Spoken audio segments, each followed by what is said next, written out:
Welcome, dear listener, to a tale woven from magic and memory, a story that unfolds in the gentle hours between waking and dreams. Tonight, we journey together into the world you know so well, a world of wands and wonder, of ancient castles and whispered spells, of friendships forged in fire and tempered by time. Let yourself settle into comfort now, wherever you may be.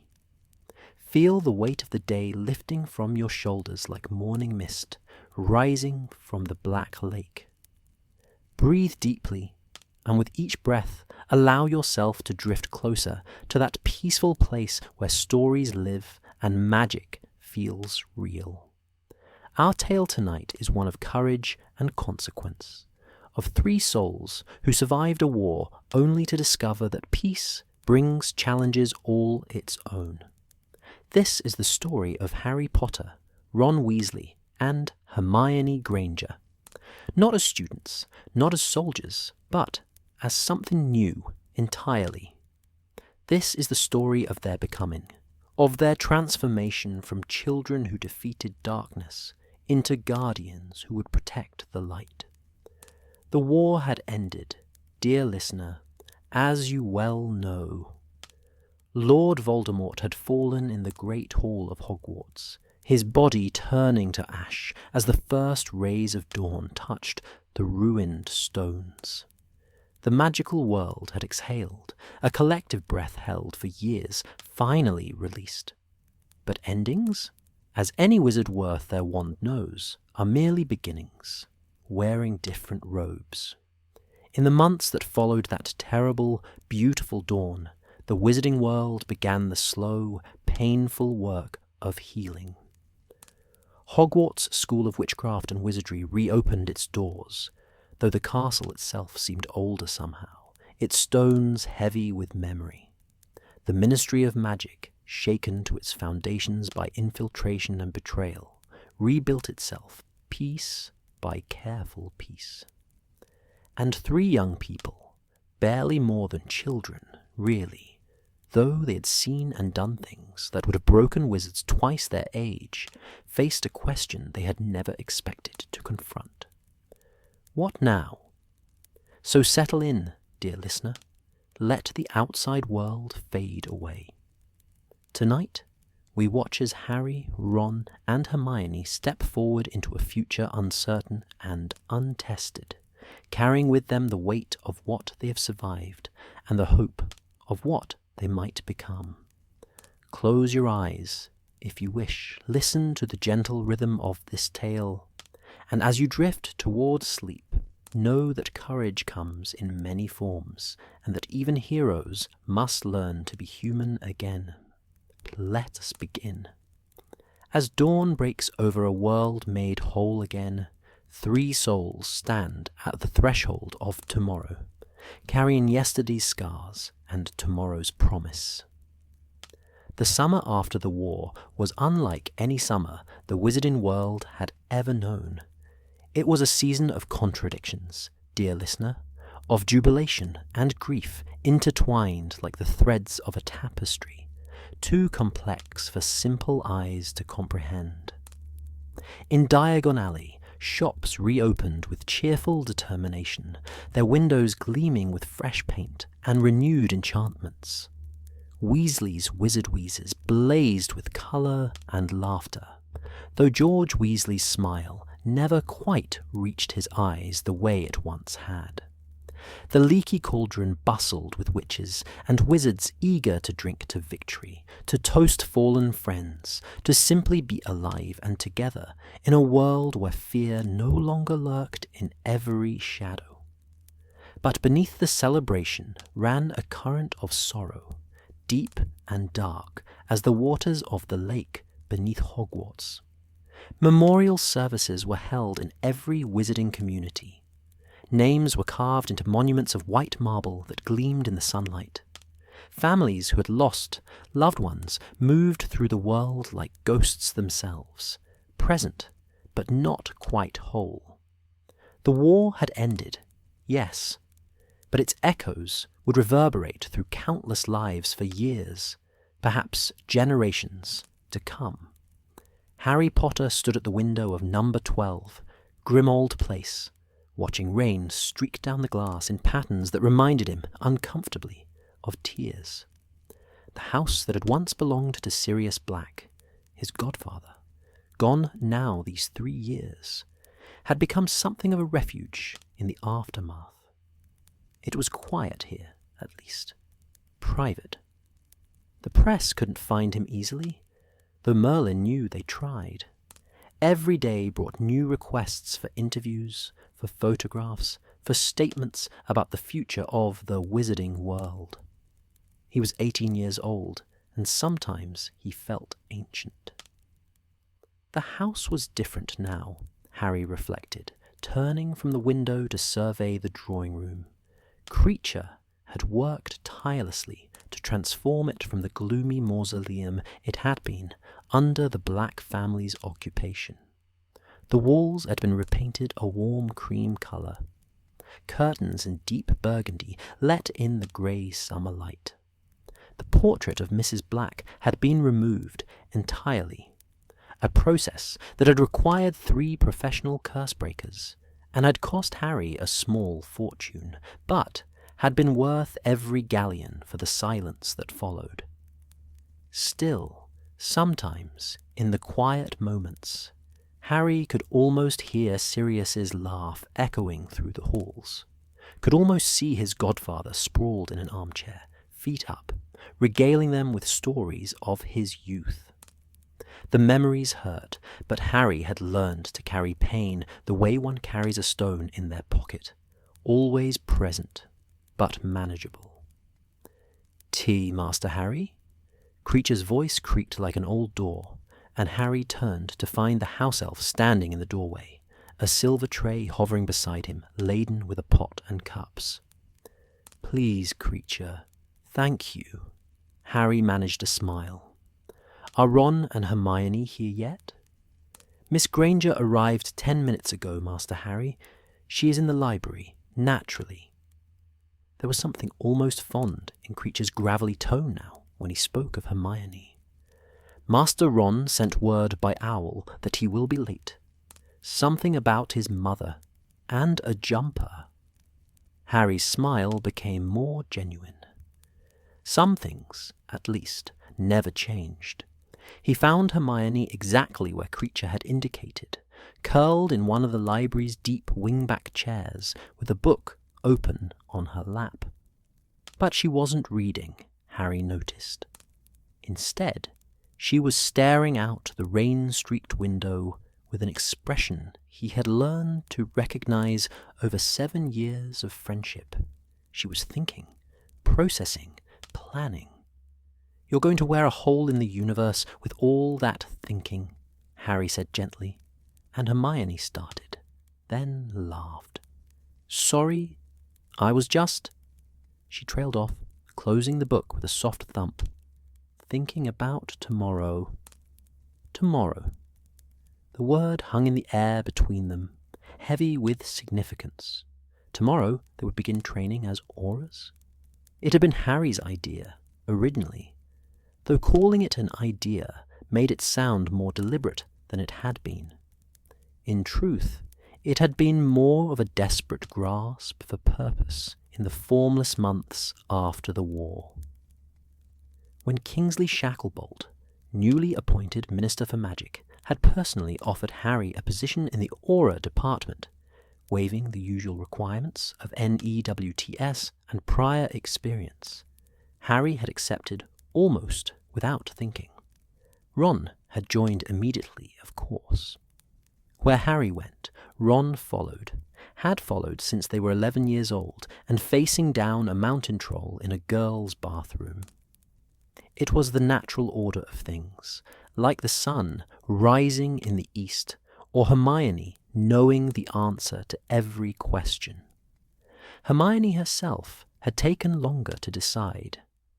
She had returned to Hogwarts briefly, helping with the reconstruction efforts, organizing memorial services, cataloguing the damage to the library that had broken her heart, more thoroughly than any curse could have done. She had spoken of returning for her 7th year, of taking her NEWTS properly, of perhaps pursuing a career in the Department for the Regulation and Control of Magical Creatures, or maybe Magical Law Enforcement's Policy Division. But in the end, she had come to Harry and Ron with her decision already made, her jaw set in that determined way that meant no argument would sway her. "You'll need someone to keep you both alive," she had said simply.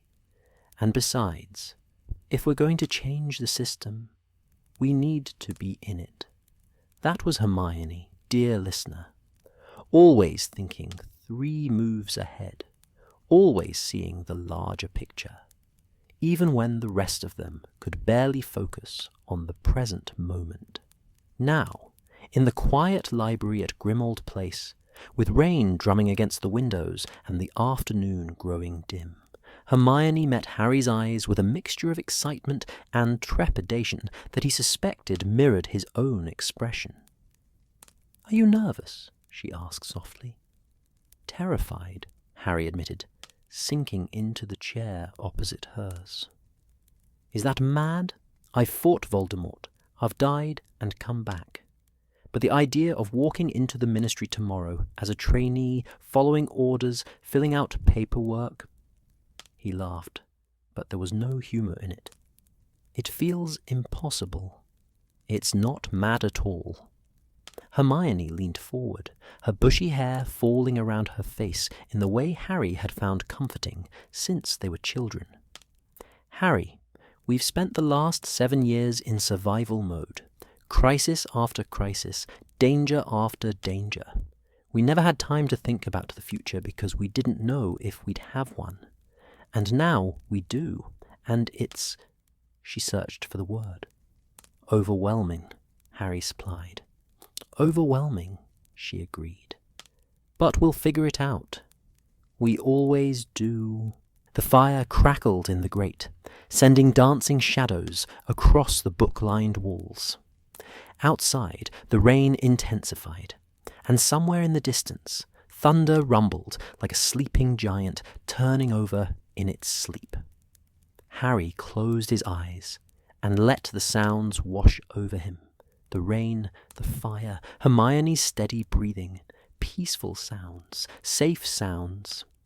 The Floo flared green with a sudden whoosh, and Ron Weasley tumbled out in a cascade of limbs and charcoal dust, clutching what appeared to be a violently orange jumper. "Mum ambushed me," he announced, brushing soot from his jeans. "Said I couldn't possibly start my new job without a proper good luck jumper. Never mind that it's summer. Never mind that we're not supposed to be wearing orange to blend in with muggles during the first week. No, apparently orange is the colour of courage and success. And, Hermione, are you laughing at me?" "Never," Hermione managed, though her shoulders were shaking. "It's a lovely jumper, Ron. Very vibrant." "It's horrific is what it is," Ron said cheerfully, tossing it onto a chair. "But I'll probably wear it anyway, because, well, it's from Mum." His expression sobered slightly. "She's worried, you know. About all of us. Keeps saying we've already done enough, that we don't have to keep putting ourselves in danger." The laughter faded from the room like smoke, dissipating. They all knew what Mrs. Weasley really meant. That she had already lost Fred, that she had already watched her children face death too many times, that the thought of them deliberately choosing a dangerous profession made her wake in the night with her heart racing and her wand in her hand. "We'll be careful," Harry said quietly, knowing even as he spoke that it was a promise he might not be able to keep. "This isn't war, Ron. It's law enforcement. There are protocols, backup, safety measures." "Right," Ron said, but he didn't sound entirely convinced. He sprawled onto the sofa with the ease of someone completely comfortable in his surroundings, his long legs stretching toward the fire. So tomorrow then, first day of Auror training. Reckon they'll start us off easy, paperwork and filing and that sort of thing. Hermione pulled out a rolled parchment from her bag because, of course, she had researched this extensively. According to the revised Auror training program that Kingsley implemented last month, the first 3 weeks are orientation and assessment. They'll be evaluating our skills, identifying strengths and weaknesses, determining which areas require additional training. You mean they'll be figuring out all the ways we broke the rules and got lucky? Ron translated, grinning. We didn't get lucky, Harry said, but without heat. We worked together. We learned. We adapted. We broke about 700 school rules and ministry laws, Ron countered. Used unforgivable curses. Broke into Gringotts. Stole from the ministry, destroyed priceless magical artifacts. To defeat Voldemort, Hermione interrupted firmly. Context matters, Ron. Does it, though? Ron's expression had turned thoughtful, and Harry was reminded that beneath the humour and the easy smiles, Ron Weasley possessed a sharp mind and a surprisingly sophisticated understanding of human nature. I mean, tomorrow we're supposed to start learning to be proper Aurors. Following protocol, respecting chain of command, working within the law. But we spent years doing the opposite. How do we just switch that off? It was a good question, dear listener. Perhaps the question that would define everything that came after. The 3 of them sat in silence for a moment, the weight of Ron's words settling over them like snow. The fire popped and hissed. Rain continued its steady percussion against the windows. Somewhere in the house, Creature was humming tunelessly as he prepared dinner. We don't switch it off, Harry said finally. We learn to use it differently. We learned to think for ourselves, to question authority, to do what was right, even when it was hard or dangerous or against the rules. Those aren't bad qualities for an aura. We just need to channel them properly. Channel our rule-breaking into proper procedure. Ron raised an eyebrow. That's going to be interesting.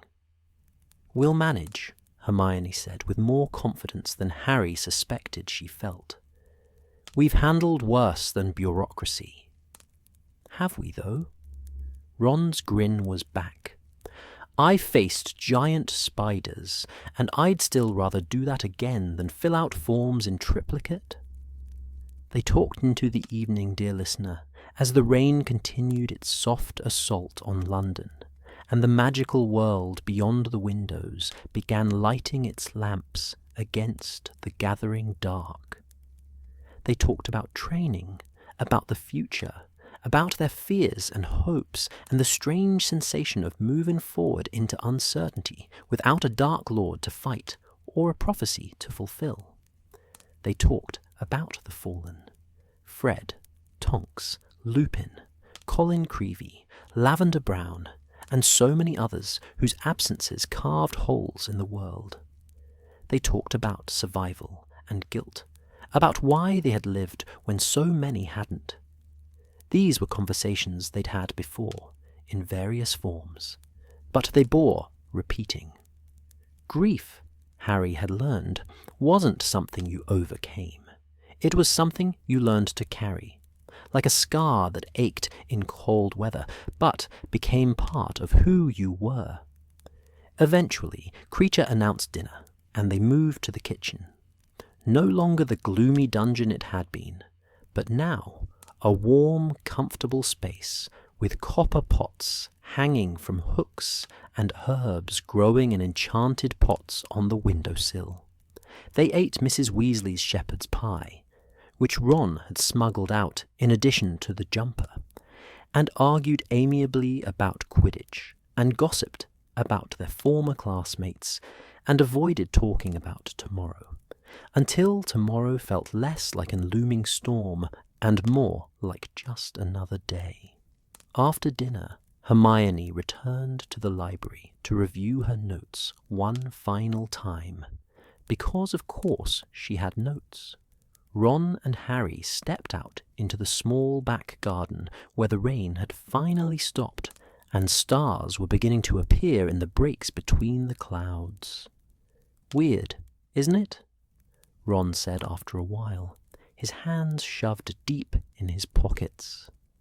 "This time last year, we were hunting Horcruxes, living in a tent, running from Death Eaters, convinced we'd probably die before Christmas. And now we're starting a normal job," Harry finished. "Sort of normal, anyway." "Nothing about us has ever been normal, mate," Ron pointed out. "Why start now?"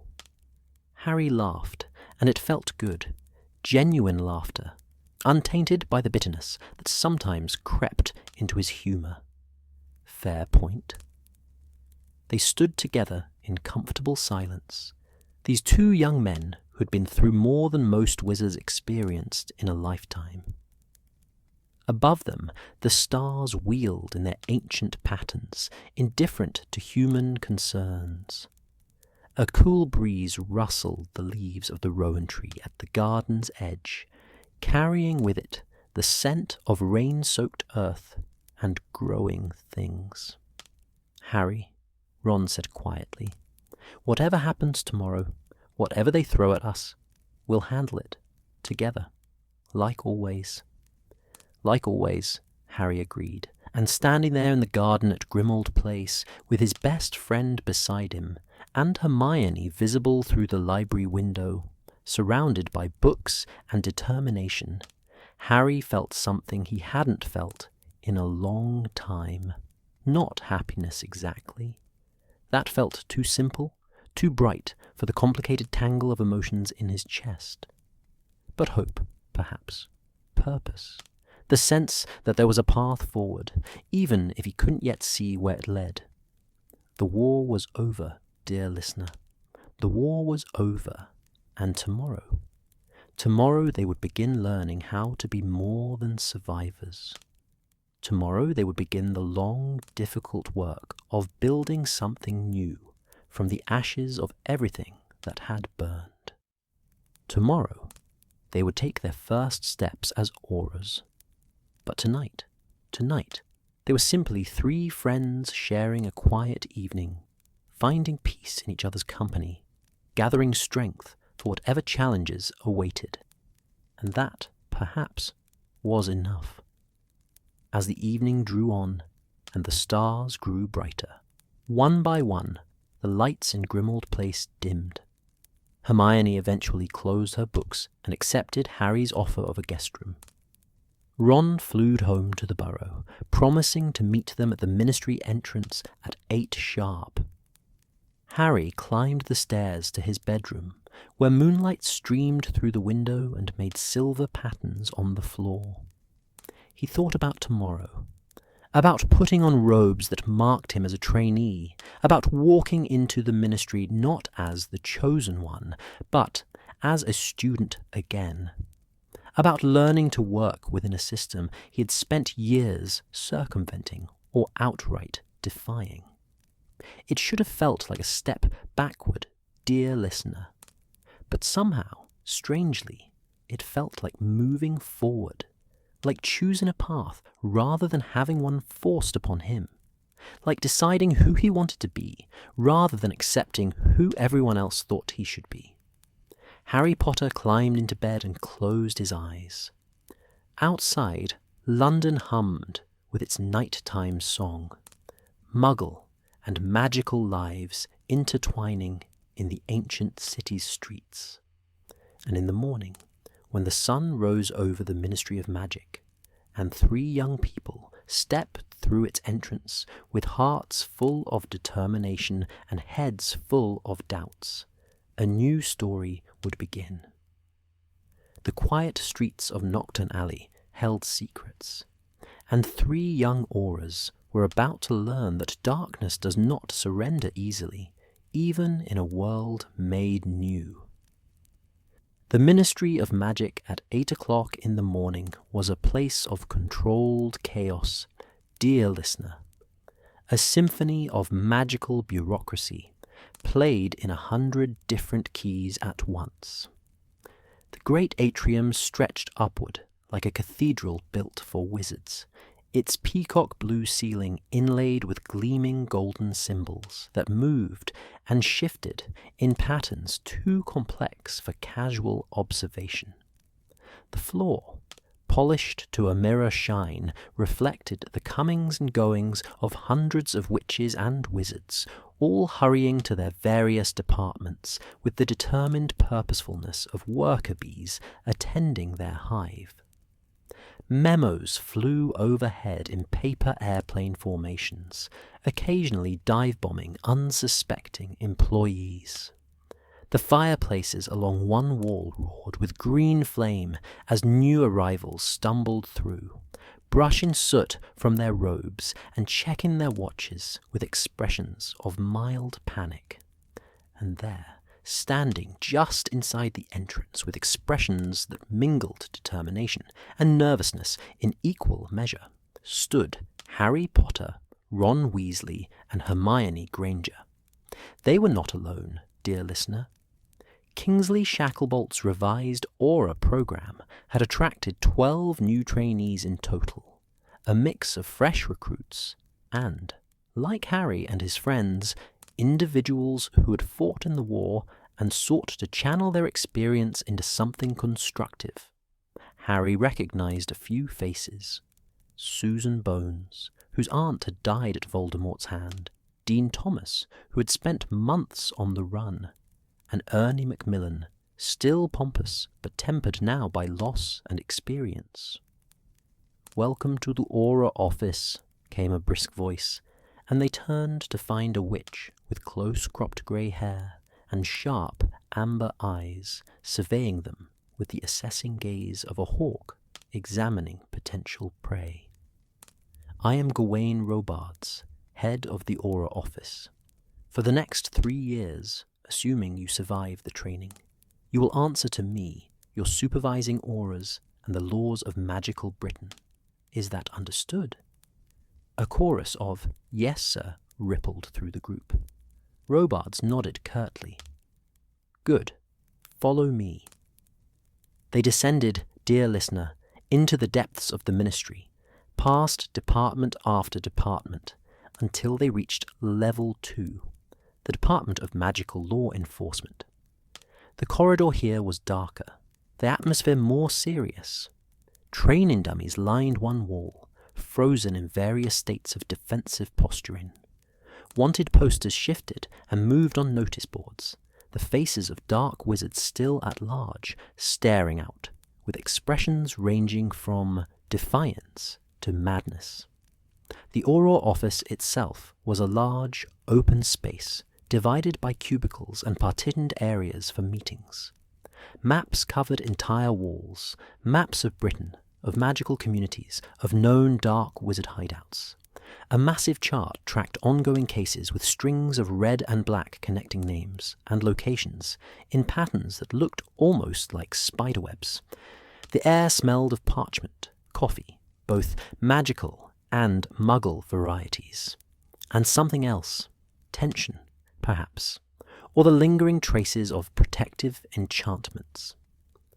The first weeks passed in a blur of instruction and evaluation, dear listener, each day bringing new challenges that tested not just magical ability, but patience, precision, and the capacity to follow orders, something that proved surprisingly difficult for 3 individuals accustomed to making their own rules.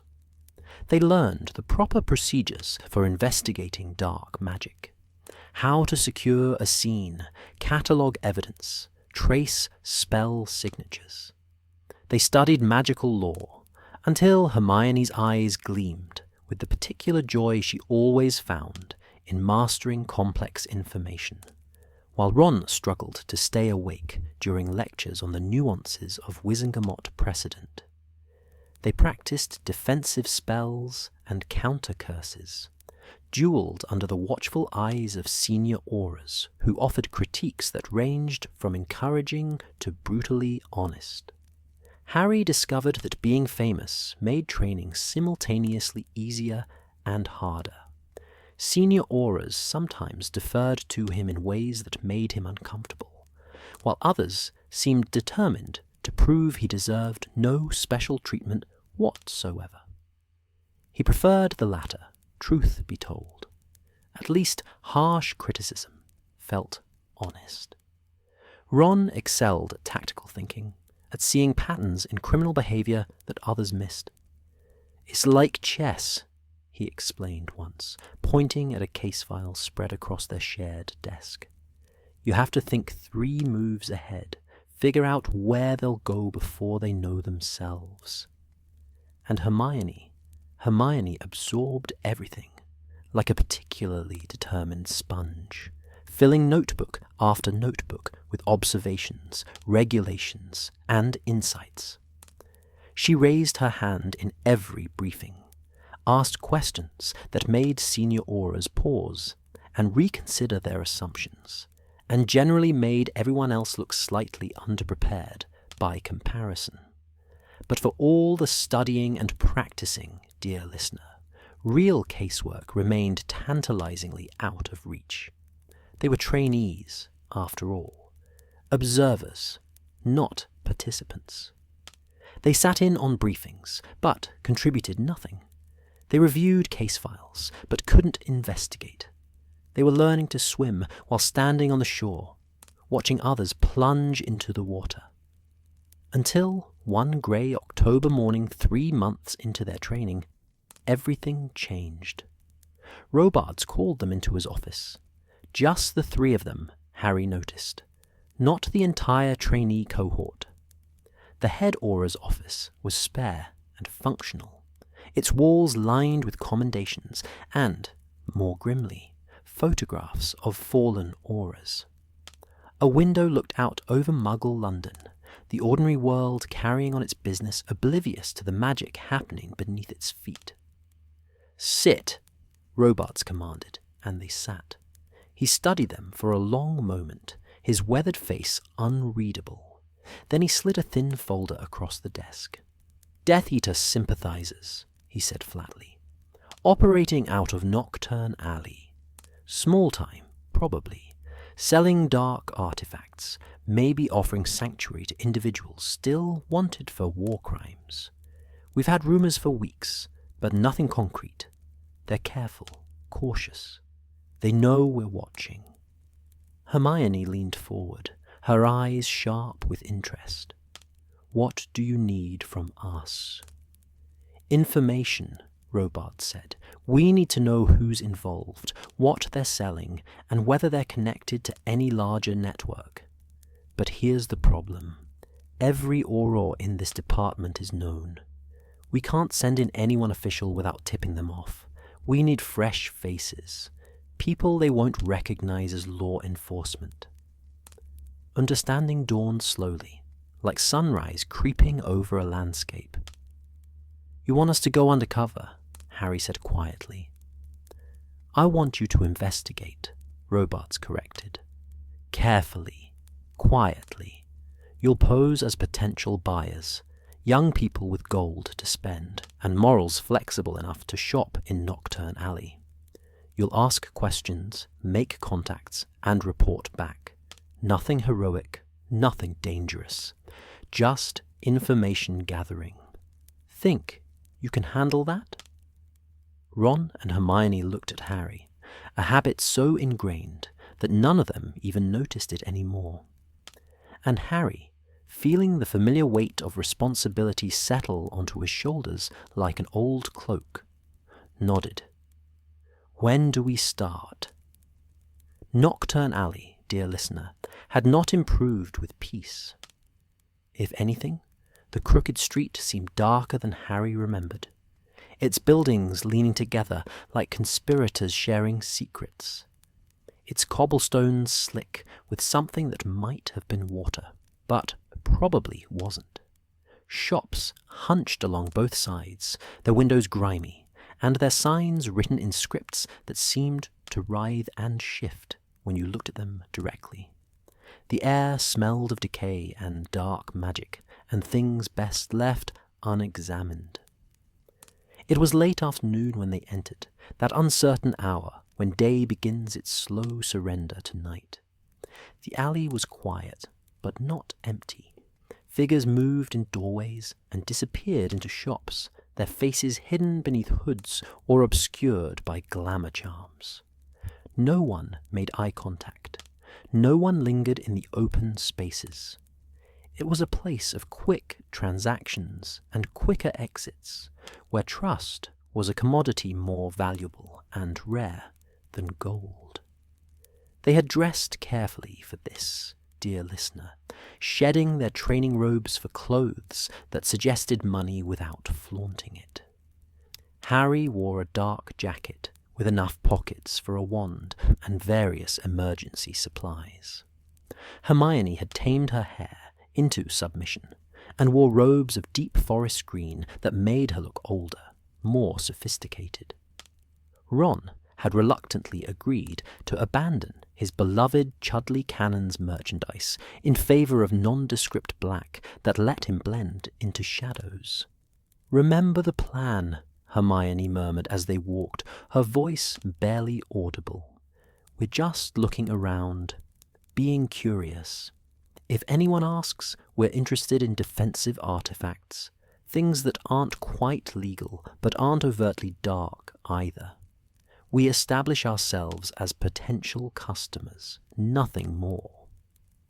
"And if someone recognizes Harry?" Ron asked, a reasonable concern given that Harry's face had been on the front page of the Daily Prophet more times than any of them could count. "Then we improvise," Harry said, pulling his hood up slightly. They had considered Polyjuice Potion, but Robards had vetoed it. Too risky. Too much that could go wrong. Besides, he had pointed out, half the criminals in Nocturne Alley had probably celebrated Voldemort's defeat. Harry Potter shopping for dark artifacts wouldn't be completely implausible. The logic made sense. It still made Harry deeply uncomfortable.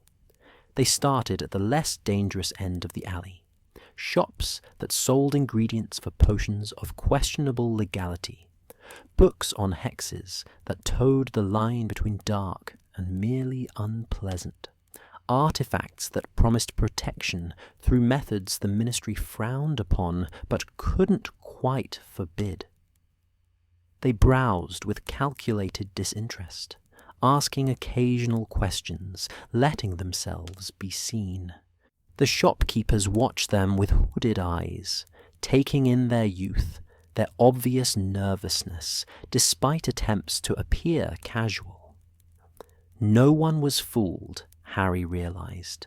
Everyone here knew they were new to this world. The question was whether they would be dismissed as naive children playing at darkness or recognized as something more dangerous. It was in their fourth shop, a cramped space called Mull Pepper's Apothecary that smelled of sulphur and desperation, that they caught their first real lead. The proprietor was a hunched wizard, with liver-spotted hands and eyes like chips of dirty ice. He watched them pour through his merchandise, dried creatures that might have been rats, or might have been something worse. Bottles of liquids in colours that nature never intended, powders that made Hermione's nose wrinkle with professional disapproval. "Looking for something specific?" he asked finally, his voice like gravel sliding down a tin roof. "Protection," Harry said, the lie coming easily after months of Auror training in deception. "We've heard there are items, things that can keep you safe when the Ministry can't or won't." The shopkeeper's eyes narrowed. "Ministry's useless," he agreed, and there was real venom in his voice. Always has been. Even worse now with that mudblood lover Shacklebolt in charge. Hermione stiffened beside Harry, but to her credit, her face remained neutral. They had been warned about this, that Death Eater sympathizers wouldn't hide their views, that hearing slurs and hatred would be part of the job. Knowing it intellectually and experiencing it directly, Harry was learning, were very different things. Right, Ron said carefully. So these items. Might know someone, the shopkeeper said slowly. Someone who deals in real protection. Not the rubbish you'll find in most of these shops. Proper defensive magic. The kind that kept pureblood families safe for generations before the Ministry started meddling. Sounds expensive, Harry ventured. Quality always is. The shopkeeper pulled out a scrap of parchment and scribbled something on it with a self-inking quill. Show up here tomorrow night, midnight. Ask for Corvus. Don't be late, and don't bring anyone you wouldn't trust with your life. Corvus doesn't appreciate surprises.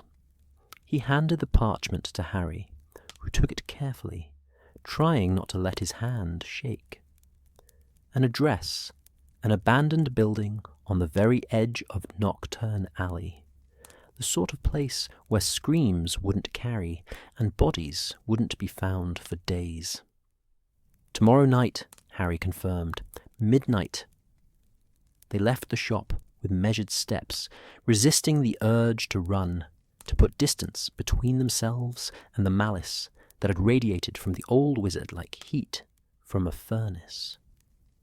Only when they emerged into Diagon Alley proper, where the late afternoon sun still painted the cobblestones gold and legitimate shops did legitimate business, did they allow themselves to breathe normally. Well, Ron said eventually, that was deeply unpleasant. But successful, Hermione pointed out, though her voice was tight. We have a lead, a contact, a meeting. A meeting that could be a trap, Harry added. We need to tell Robards. Plan this properly. There's no way we're walking into that building tomorrow without backup. They returned to the Ministry, taking the visitors' entrance rather than the main atrium to avoid attracting attention. Down in the Auror office, the evening shift was just beginning. Tired wizards and witches preparing for a night of surveillance, investigation, and the endless war against those who would use magic for harm. Robards listened to their report with the focused intensity of a cat watching a mouse hole. When they finished, he leaned back in his chair, his fingers steepled beneath his chin. Good work, he said finally. Better than I expected, honestly. You've made contact, established yourselves as potential buyers, and secured a meeting. That's 3 weeks of work done in an afternoon. What happens now? Hermione asked. Now we plan, Robards said. We'll have a team in position tomorrow night. Aurors in the surrounding buildings, emergency portkeys, monitoring charms. You'll go to the meeting as arranged, but you won't be alone.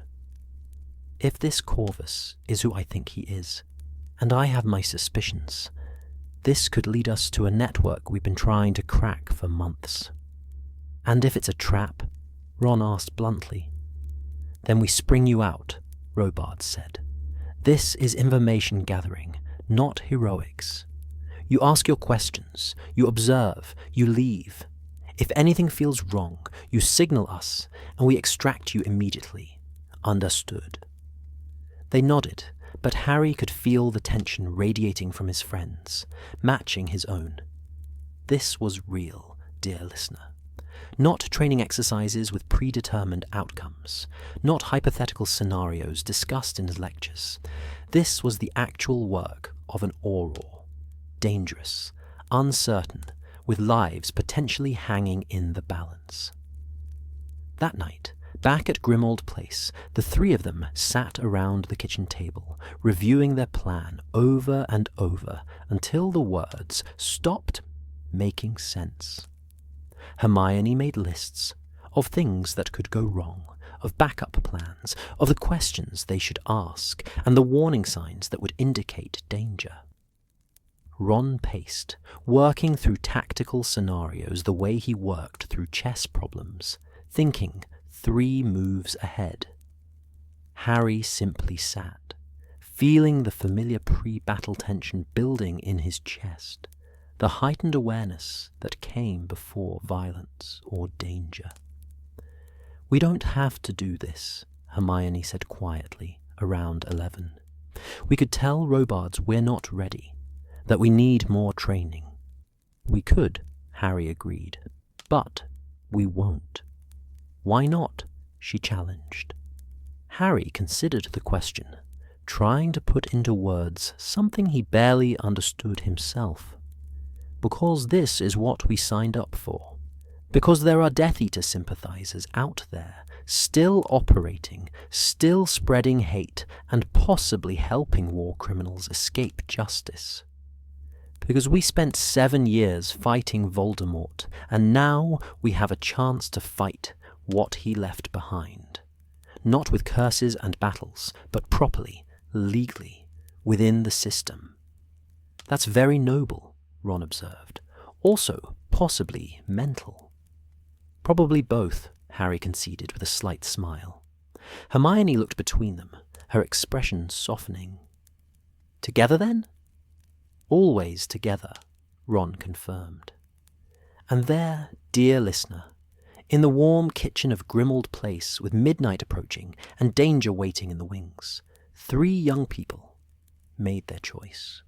Not out of destiny or prophecy, or because they had no other option, but because they believed in something worth fighting for, and possessed the courage to fight for it, even when afraid. Tomorrow they would walk into darkness. Tomorrow they would face criminals and possibly danger. Tomorrow they would take another step in their transformation from students to Aurors, from survivors to protectors.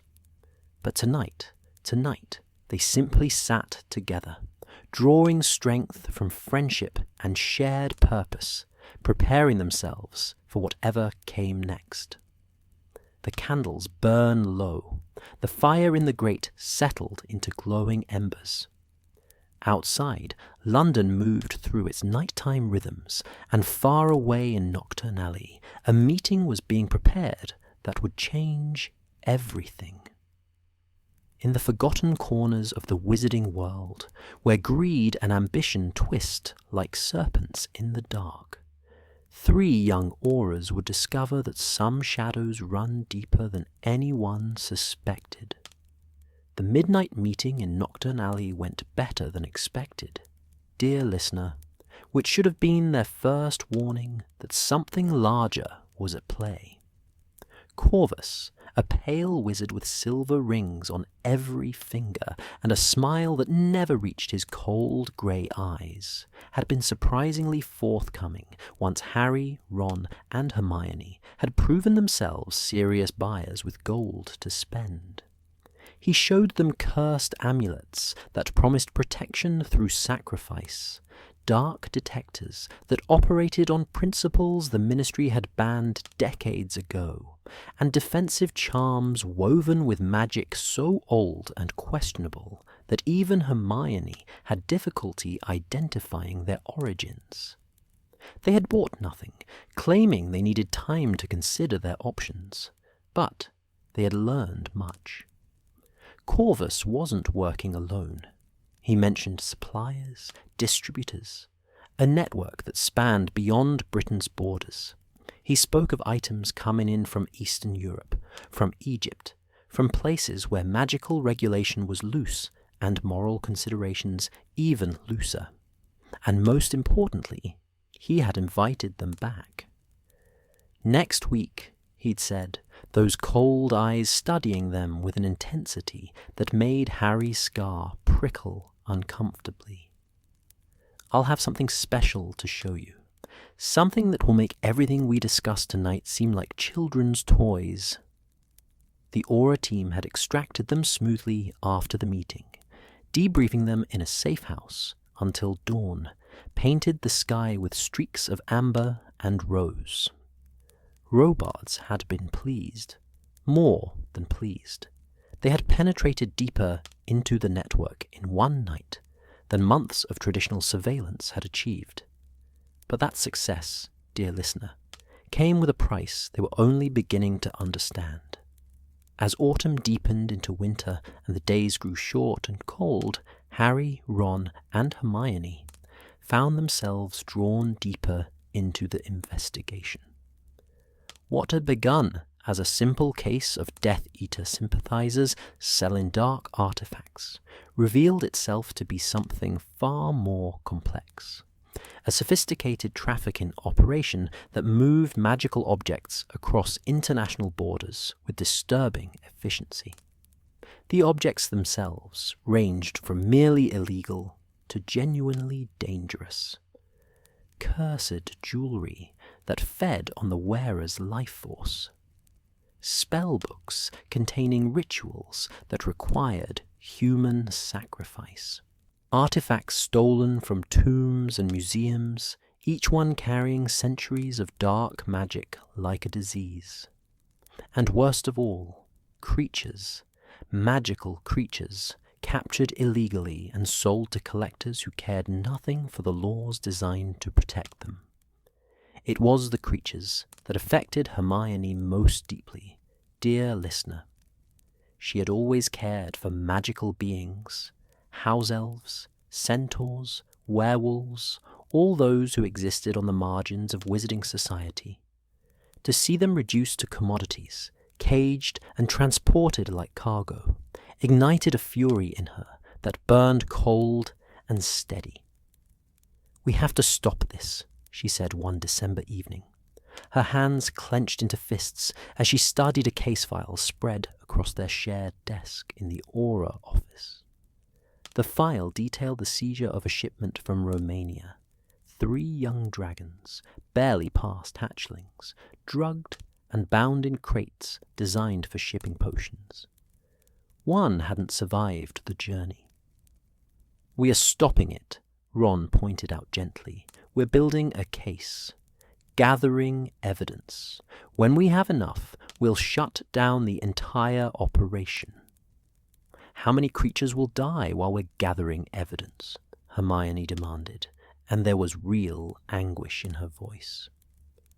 Harry understood her frustration, shared it even. But he had learned something in their months of training and investigation, that rushing in without preparation led to disaster. That evil men walked free on technicalities when cases weren't built properly. That patience, as agonizing as it was, served justice better than immediate action. "We do this right," he said quietly. "We do this carefully, so that when we take them down, they stay down." Hermione met his eyes, and he saw the war between her heart and her head playing out across her face. Finally, she nodded, returning her attention to the file. But Harry noticed how her hand trembled slightly as she turned the pages, how her jaw remained tight with suppressed emotion. They were changing, dear listener, all 3 of them. The work was changing them in ways both subtle and profound. Ron grew quieter, more watchful. He had always been the strategic thinker, but now that talent manifested in darker ways, he could predict criminal behavior with uncanny accuracy, could see patterns in human evil that most people missed. Sometimes Harry would catch him staring at case files with an expression that was almost haunted, as if he were seeing too clearly into the abyss, and the abyss was staring back. Hermione threw herself into the legal and regulatory aspects of their work with almost desperate intensity. She attended Wizengamot sessions during her off hours, studied international magical law until late into the night, drafted proposals for improved creature protection legislation that she submitted to anyone who would read them. It was as if she believed that if she just worked hard enough, learned enough, planned enough, she could fix everything that was broken in their world. And Harry discovered that being an Auror was nothing like defeating Voldemort. There was no prophecy guiding him, no clear enemy to face, no destiny driving him forward. There was only the daily grind of investigation, the slow accumulation of evidence, the frustration of watching criminals operate just beyond reach while he gathered the proof necessary to stop them permanently. Some days he woke wondering if they had made the right choice. If perhaps Hermione should have pursued her reforms from within the department for the regulation and control of magical creatures. If Ron's tactical brilliance would be better used in strategic planning. If Harry himself should have accepted one of the many teaching offers from Hogwarts, rather than chasing shadows through Knockturn Alley. But then they would break a case, rescue a creature, or prevent a dark artifact from reaching someone who would use it to harm others, and Harry would remember why they were doing this. Not for glory or recognition. They'd had more than enough of that. But because someone needed to stand between innocent beings and those who would exploit them. And if not them, then who? The winter solstice brought their next major breakthrough, dear listener. Though like many breakthroughs in this line of work, it came wrapped in danger and moral ambiguity. They had continued meeting with Corvus, earning his trust slowly, buying small items to establish their credibility as serious clients. Each purchase required ministry gold and left Hermione looking faintly ill. Buying cursed objects, even to build a case, felt wrong on a fundamental level. But it was necessary, and so they did it, adding each item to the growing evidence locker that would eventually bury Corvus and his network. On the night of December 21st, Corvus finally revealed what he had promised. Something special. Something that made their previous purchases seem like children's toys. They met in a different location this time, a warehouse near the Thames that smelled of river water and decay. Corvus was waiting with two associates, a witch with scars running down one side of her face, and a wizard so large he had to duck through doorways. Neither smiled, neither spoke. They simply watched with the flat, dead eyes of people who had committed violence, and would do so again without hesitation. "I'm told you have discerning tastes," Corvus said, his silver rings catching the one light from a single magical lantern. "That you appreciate items of true power, not the rubbish most collectors content themselves with." "That's why we're here," Harry said, keeping his voice level despite the anxiety coiling in his chest. Ron and Hermione stood close beside him, their wands concealed but ready. Outside, invisible beneath notice-me-not charms and disillusionment spells, a team of 6 Aurors waited for a signal. Corvus smiled his cold smile and gestured toward a series of crates stacked against the far wall. "Then permit me to show you something extraordinary." The crates, when opened, revealed their contents with a kind of terrible inevitability. Dear listener, dark artifacts. Yes, cups that poisoned the drinker slowly over years. Mirrors that showed not reflections, but nightmares. A necklace that had supposedly belonged to Morgan Le Fay and carried curses woven by her own hand. But it was the smallest crate that made Hermione gasp and Ron swear under his breath. Inside, wrapped in silver mesh designed to suppress magic, lay 3 phoenix eggs. "Impossible," Hermione breathed, Phoenixes don't. They're not. Aren't meant to be bought and sold, Corvus finished, clearly amused. Perhaps not. But rules are for those without vision, without ambition.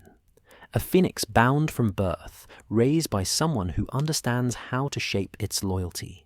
Imagine the possibilities. Harry felt sick.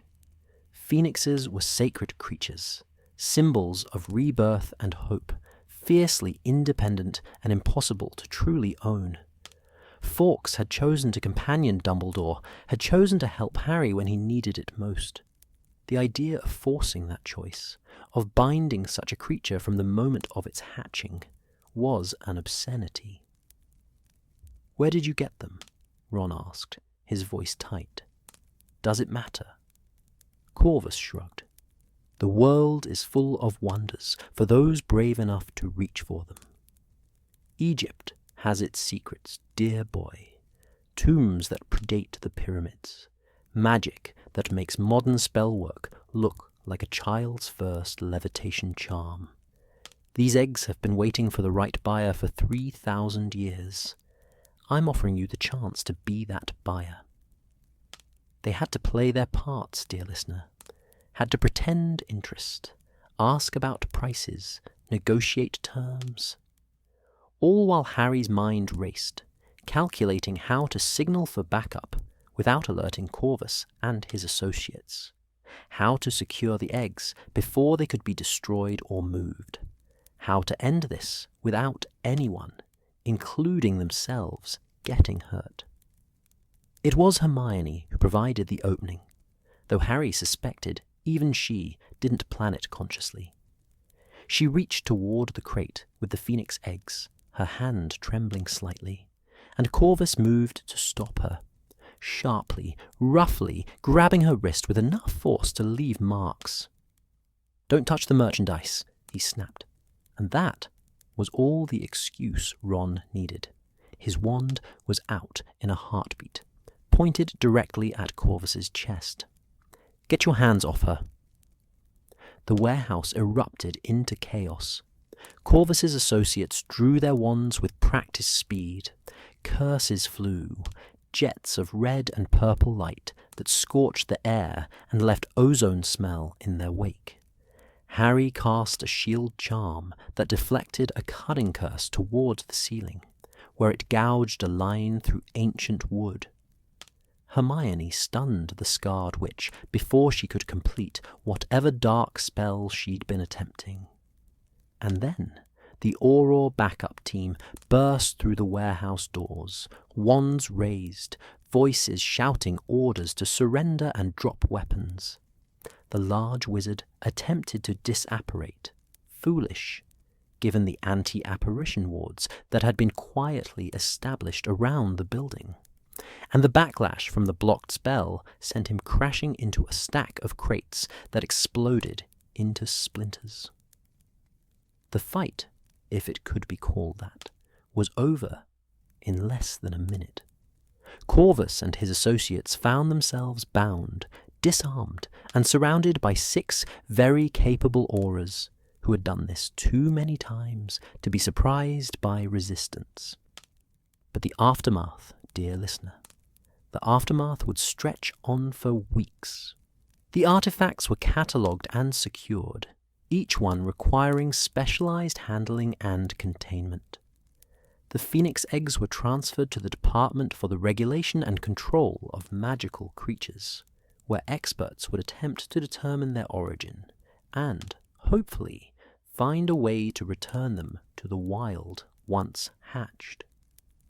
The investigation into Corvus's network expanded exponentially as they cracked open his records and discovered connections spanning 3 continents. And Harry, Ron, and Hermione found themselves thrust into the center of it all, giving testimony, writing reports, being debriefed by senior Aurors and ministry officials who wanted to understand exactly how 3 trainees had managed to bring down a trafficking operation that had eluded authorities for years. "Luck," Ron said when asked. mostly just dumb luck. But it wasn't luck, dear listener. It was their ability to work together, to trust each other implicitly, to adapt and improvise when plans fell apart. It was the skills they had developed over 7 years of facing impossible situations and somehow surviving. It was, quite simply, what made them exceptional. Robards recognized it, even if they didn't fully acknowledge it themselves. He pulled them aside a week after the warehouse raid, his weathered face showing something that might have been approval. "Good work," he said simply. "All 3 of you. You took initiative, gathered intelligence, and closed a major case without getting yourselves killed. That's better than some Aurors manage in their entire careers." "Thank you, sir," Hermione said, but Harry could hear the exhaustion in her voice. "However," Robards continued, and his expression sobered, "I need you to understand something. This job, what we do, it takes a toll. You've seen darkness now, real darkness, not the dramatic evil of a Dark Lord, but the mundane cruelty of ordinary people choosing to profit from suffering. That kind of darkness doesn't go away. It accumulates. It weighs on you." He paused, letting his words settle. "I'm giving you 2 weeks off. All 3 of you. No arguments. Go home. See your families. Sleep. Process what you've experienced. Because when you come back, there will be another case. And another after that. And another after that. This work never ends. The darkness never fully retreats. So you need to learn to step back sometimes, to remember what you're fighting for, or it will consume you." That night, as December snow began to fall softly over London, blanketing the city in white, Harry stood at his window in Grimmauld Place and thought about Robards' words. They had won. They had stopped traffickers, rescued creatures, prevented dark artifacts from reaching dangerous hands. By any measure, it had been a successful investigation. So why did he feel so empty? Ron and Hermione were downstairs, nursing cups of tea that had long gone cold, each lost in their own thoughts. They would recover, Harry knew. They would rest, recalibrate, and return ready to face the next challenge. That was what they did, what they had always done. But something had shifted, dear listener. Some innocence, if they had possessed any after the war, had been finally and irrevocably lost. They had looked into the heart of human greed and cruelty operating in peacetime, and discovered it was no less terrible than the darkness they had fought during the war. Just more ordinary, more persistent, more woven into the fabric of everyday life. This was the real work of an Auror, Harry realized. Not dramatic battles against Dark Lords, but the slow, grinding effort to push back against all the small evils that people committed when they thought no one was watching. It was important work, necessary work. But Merlin, it was exhausting. The snow continued to fall, soft and silent, covering the scars that London wore from centuries of magical and mundane history. Somewhere in the city, criminals were plotting new schemes. Somewhere, creatures were suffering. Somewhere, darkness waited with patient malevolence for its next opportunity. Trust, once broken, casts the longest shadow, and in the gleaming halls where justice dwells, 3 young Aurors would discover that betrayal wears many faces. The new year arrived quietly, dear listener, bringing with it cold winds and a sense of unease that seemed to permeate the very stones of the Ministry of Magic. Harry, Ron, and Hermione returned from their mandated rest, looking healthier. The shadows beneath their eyes had faded. Colour had returned to their cheeks, and they moved with renewed energy. Ron had spent the time at the Burrow, helping his father with a Muggle automobile project and playing countless games of chess with Ginny. Hermione had visited her parents, carefully restored memories allowing for a bittersweet reunion that she spoke of only rarely and with visible emotion. Harry had divided his time between Grimmauld Place and the Burrow, finding comfort in the Weasley family's chaotic warmth. But rest, as restorative as it was, could not erase what they had seen. The memories of cursed artifacts and caged creatures lingered like smoke after a fire, invisible but present, colouring everything with their residue. They returned to work in early January to find the Auror office buzzing with activity. The Corvus case had opened new avenues of investigation, revealing connections to dark magic dealers across Europe. Lists of names, locations, and transaction records filled evidence boxes that lined one entire wall of the department. It was a breakthrough, yes, but also an overwhelming amount of work. "We'll be sorting through this for months," Ron observed, staring at the boxes with something approaching dismay. "Years, more likely," corrected Gawain Robards, appearing behind them with the silent tread that all senior Aurors seemed to develop. International magical crime doesn't unravel quickly. We've contacted our counterparts in France, Germany, Romania, Egypt, everyone who might have relevant information. But cooperation between magical governments is complicated. Territorial, Hermione translated, her tone sharp. They're more concerned with jurisdiction than with actually stopping criminals. Robards' mouth twitched in what might have been a smile. "That's a diplomatic way of putting it, Granger, but yes, which is why we need to be meticulous. Every piece of evidence properly documented, every connection verified, every arrest coordinated through proper channels. One mistake and months of work unravels." He assigned them to document review, tedious work that involved cross-referencing transaction records with known dark wizards, tracking money flows through various accounts, and building timelines of criminal activity. It was the unglamorous side of Auror work, the kind that never appeared in the stories children told about Harry Potter and his adventures. But it was important work, dear listener, and they threw themselves into it with characteristic determination. It was during this review, in the third week of January, that Hermione noticed something odd. "Harry, look at this," she said one grey afternoon, sliding a piece of parchment across their shared desk. The Auror office hummed, with quiet activity around them.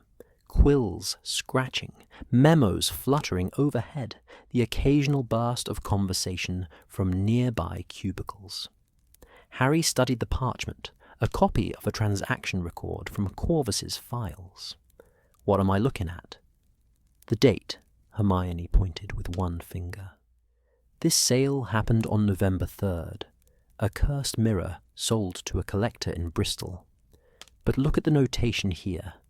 It says the artifact was logged into evidence on November 2nd.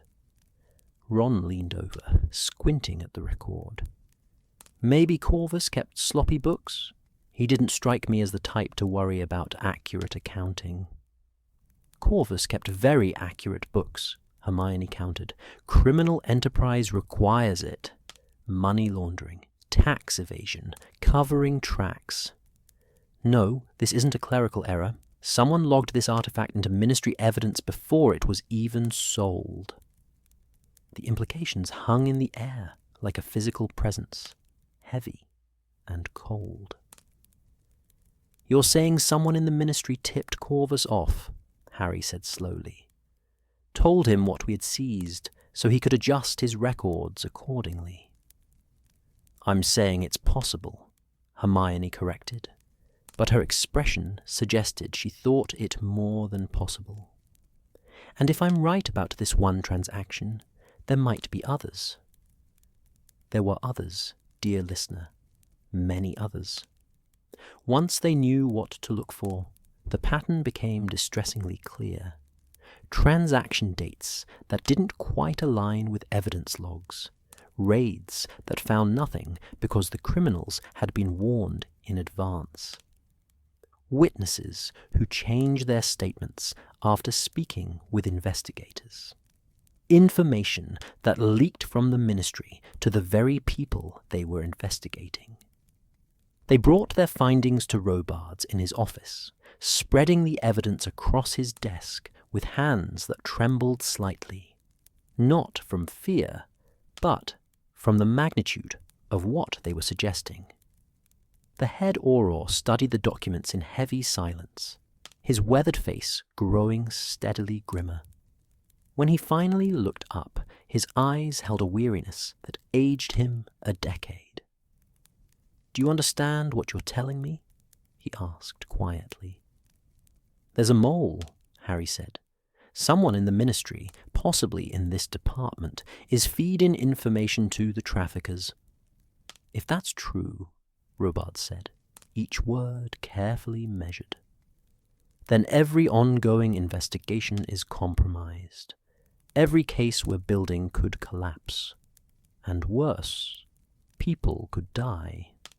Aurors going into situations believing they have the element of surprise when the criminals are actually waiting for them." He stood, pacing to the window that overlooked Muggle London.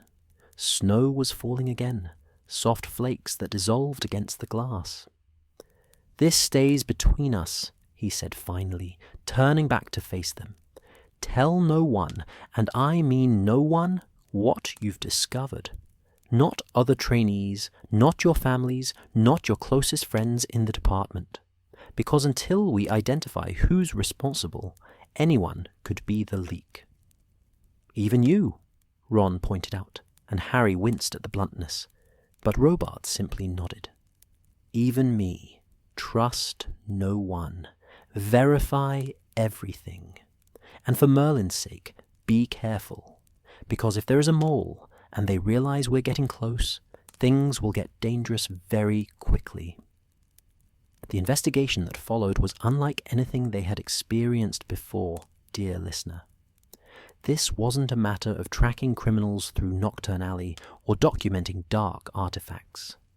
This was about suspicion and paranoia, about questioning people they worked with, about seeing betrayal in every sideways glance and every overheard conversation. They worked in secret, reviewing files after hours when the office was empty, save for the night shift. They developed a code for discussing their findings, innocent-sounding phrases that meant something entirely different to those who knew the truth.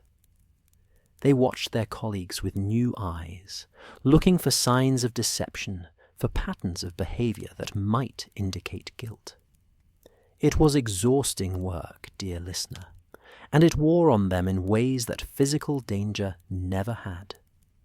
Harry found himself unable to sleep, lying awake in the darkness at Grimmauld Place and running through lists of suspects in his mind. Every Auror who had access to case files, every ministry employee who might have had opportunity to pass information. The list was depressingly long, and narrowing it down required a level of investigative work that made tracking Horcruxes seem straightforward by comparison. Ron grew quieter, more withdrawn. He had always been the most trusting of the three of them, the one who saw the best in people. Now that trust was being systematically dismantled, replaced by suspicion and doubt, Harry would catch him staring at colleagues they'd worked alongside for months, his expression unreadable, but troubled. And Hermione threw herself into the investigation with an intensity that bordered on obsession. She cross-referenced personnel files, tracked communication patterns, analysed evidence logs for inconsistencies. She worked until her eyes burned and her hands cramped, driven by a fury that this betrayal existed within an institution she had believed in. "We're meant to be the good guys," she said one night, her voice raw with frustration. They were alone in the Auror office at nearly midnight, surrounded by files and evidence that pointed to corruption at the heart of their department. "We're meant to be fighting against dark wizards and criminals, not this, not suspecting each other." "I know," Harry said quietly, because what else was there to say? The breakthrough came in February, dear listener, on a night when London lay frozen beneath a blanket of ice, and even magic seemed subdued by the cold. They had been reviewing communication logs. Every memo, every flu call, every owl post that had left the Auror office in the past 6 months. It was tedious work that required cross-referencing with known contact attempts to criminal organizations. Most turned out to be legitimate. Official communications with international magical law enforcement, correspondence with witnesses, routine administrative business. But one pattern emerged that made Harry's scar prickle, with the instinct for danger that had kept him alive through 7 years of Voldemort's attention. A senior Auror named Malcolm Travers, a wizard in his 50s with a distinguished service record and a reputation for thoroughness, had sent an unusual number of personal owls to an address in Kent. The address itself seemed innocuous, belonging to an elderly witch who ran a small apothecary. But when Hermione cross-referenced the witch's name with Corvus's customer lists, they found a match. "It could be coincidence," Ron said, but without conviction. "It could be," Harry agreed. "Or it could be exactly what we've been looking for." They brought their findings to Robards again, this time with enough evidence to warrant further investigation. The head Auror listened, his face carefully neutral, and when they finished, he sat in silence for a long moment. "Travers," he said finally, and there was something like grief in his voice. "I trained with him 20 years ago when we were both new Aurors. He was at my wedding. I was godfather to his daughter." "Sir," Hermione began, but Robards held up a hand. "No. If the evidence points to Travers, we investigate Travers. Friendship doesn't excuse betrayal." He stood, moving to his office door and sealing it with a privacy charm that made the air shimmer. "Here's what's going to happen.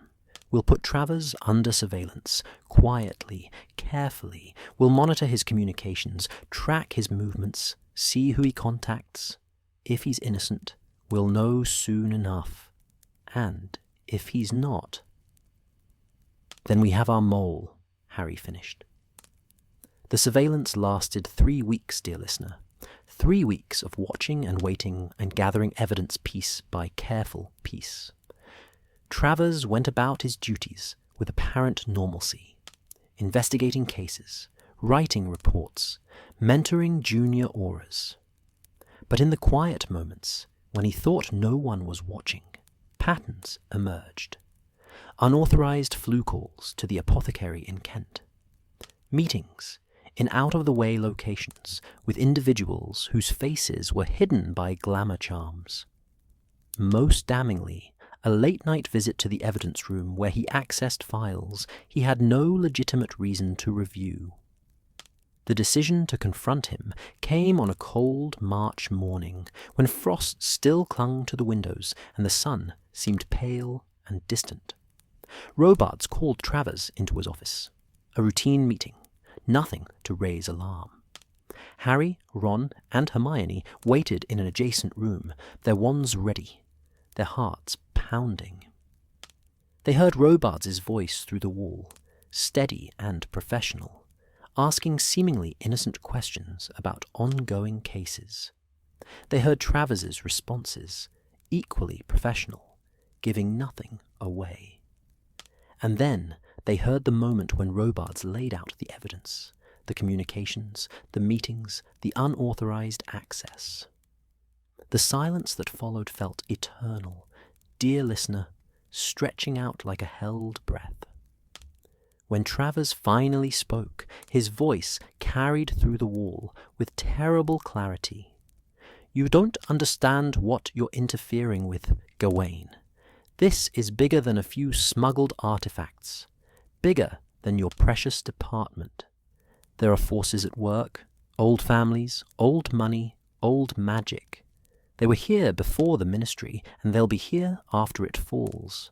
I'm simply choosing the winning side." "Then you've chosen poorly," Robards said, and his tone was ice. "Malcolm Travers, you are under arrest for conspiracy, corruption, and treason against the Ministry of Magic. Surrender your wand." The explosion that followed shook the entire floor.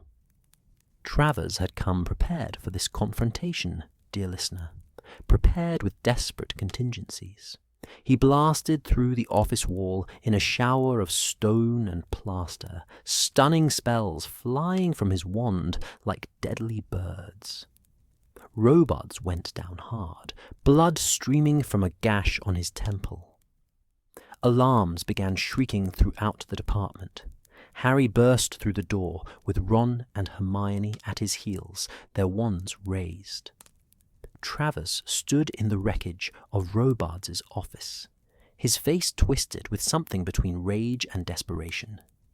"Don't do this," Harry said, keeping his voice level despite the adrenaline singing through his veins. "It's over, Travers. Surrender." "Over?" Travers laughed, and it was a broken sound. "It's only beginning. You think you've won something here? You've barely scratched the surface. The network goes deeper than you can imagine, into the Ministry, into the Wizengamot, into families whose names would make your blood run cold. I'm just one piece of a much larger puzzle." "Then help us," Hermione said urgently.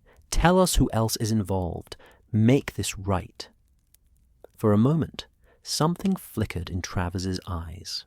Regret, perhaps. Or the ghost of the honourable Auror he had once been. But then his face hardened. "I'm sorry," he said, and Harry thought he might actually mean it. "But I've made my choice." He raised his wand, and Harry knew with sick certainty what was about to happen. Not an attack. Travers was outnumbered, outmatched, and he knew it. No, this was something far worse. "Don't!" Harry started to shout, but he was too late. The portkey Travers activated yanked him away with a crack of displaced air, leaving nothing behind but the destroyed office and too many unanswered questions. The aftermath was chaos, dear listener. Robards was rushed to St. Mungo's with a concussion and 3 broken ribs. The entire Auror department went on high alert. The investigation into Ministry corruption expanded exponentially as they realized that Travers' final words had been no idle boast. The network truly did run deeper than anyone had suspected, and Harry, Ron, and Hermione found themselves at the center of it all once again. Their discovery of the mole having triggered a cascade of consequences they were only beginning to understand. That night, back at Grimmauld Place, they sat in the library where this had all begun, where Harry had first suggested becoming Aurors, where they had made their choice to step into this world of shadows and secrets. "He got away," Ron said quietly, staring into the fire. "We had him, and he got away." "But we know now," Hermione countered, though her voice lacked its usual conviction. We know there's corruption in the ministry. We can root it out, expose it. At what cost? Harry interrupted. Travers was right about one thing. This is bigger than we thought. And now we've made enemies of people we can't even identify yet. The fire crackled in the silence that followed. Outside, London moved through its nighttime rhythms, oblivious to the battles being fought in the shadows. They had won, in a sense. They had identified and exposed a traitor. They had prevented further leaks that could have cost Auror lives. But victory felt hollow, tainted by Travers's escape and the knowledge that he had been merely one thread in a much larger web. This was the reality of their work, dear listener. Not clean victories and clear enemies, but moral complexity, and problems that had no easy solutions. They were learning, slowly and painfully, that peace was not the absence of conflict, but rather a different kind of war, fought with different weapons in different shadows. But they would continue fighting, because that was what they did, what they had always done. In the halls where justice dwells, treachery had taken root, and 3 young Aurors would learn that exposing darkness sometimes requires stepping into it yourself. Spring arrived tentatively that year, dear listener, as if uncertain of its welcome in a world grown weary of secrets and shadows. The Ministry of Magic had become a place of whispers and sidelong glances in the weeks following Malcolm Travers's escape. Trust, once fractured, proved difficult to restore. Aurors eyed each other with barely concealed suspicion. Interdepartmental cooperation slowed to a crawl as various divisions questioned whether their colleagues might be compromised.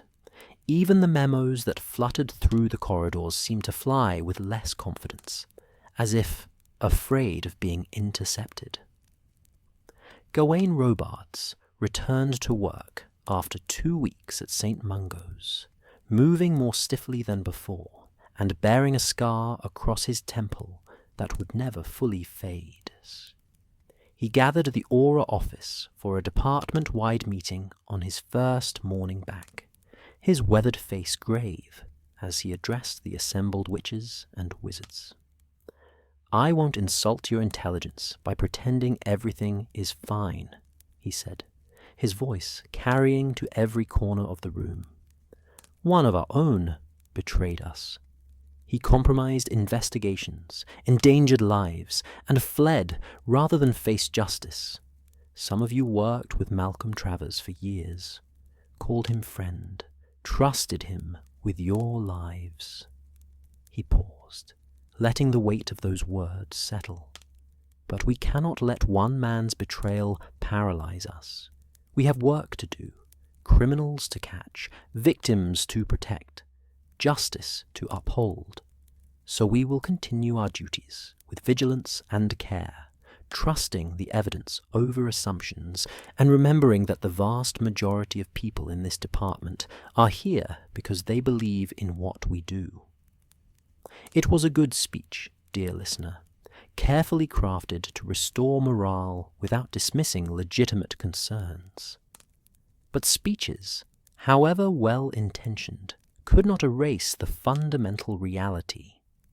Somewhere in the web of corruption that Travers had been part of, other conspirators remained hidden. The investigation into ministry corruption became Harry, Ron, and Hermione's primary assignment. They worked under Robards' direct supervision now, operating with a level of autonomy unusual for trainees, but necessary, given the sensitive nature of their work. They couldn't risk involving too many people, couldn't know for certain who might report their findings to the very individuals they were investigating. It was lonely work, dear listener, and isolating in ways that hunting Horcruxes had never been. At least during the war, they had known who the enemy was. Now they hunted shadows that wore friendly faces and spoke in familiar voices.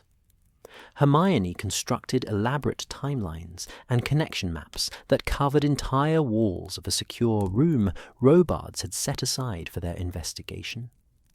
Strings of different colours connected names and dates and locations in patterns that looked like some mad artist's interpretation of a spiderweb. Red strings indicated confirmed corruption. Blue strings showed suspected but unproven connections.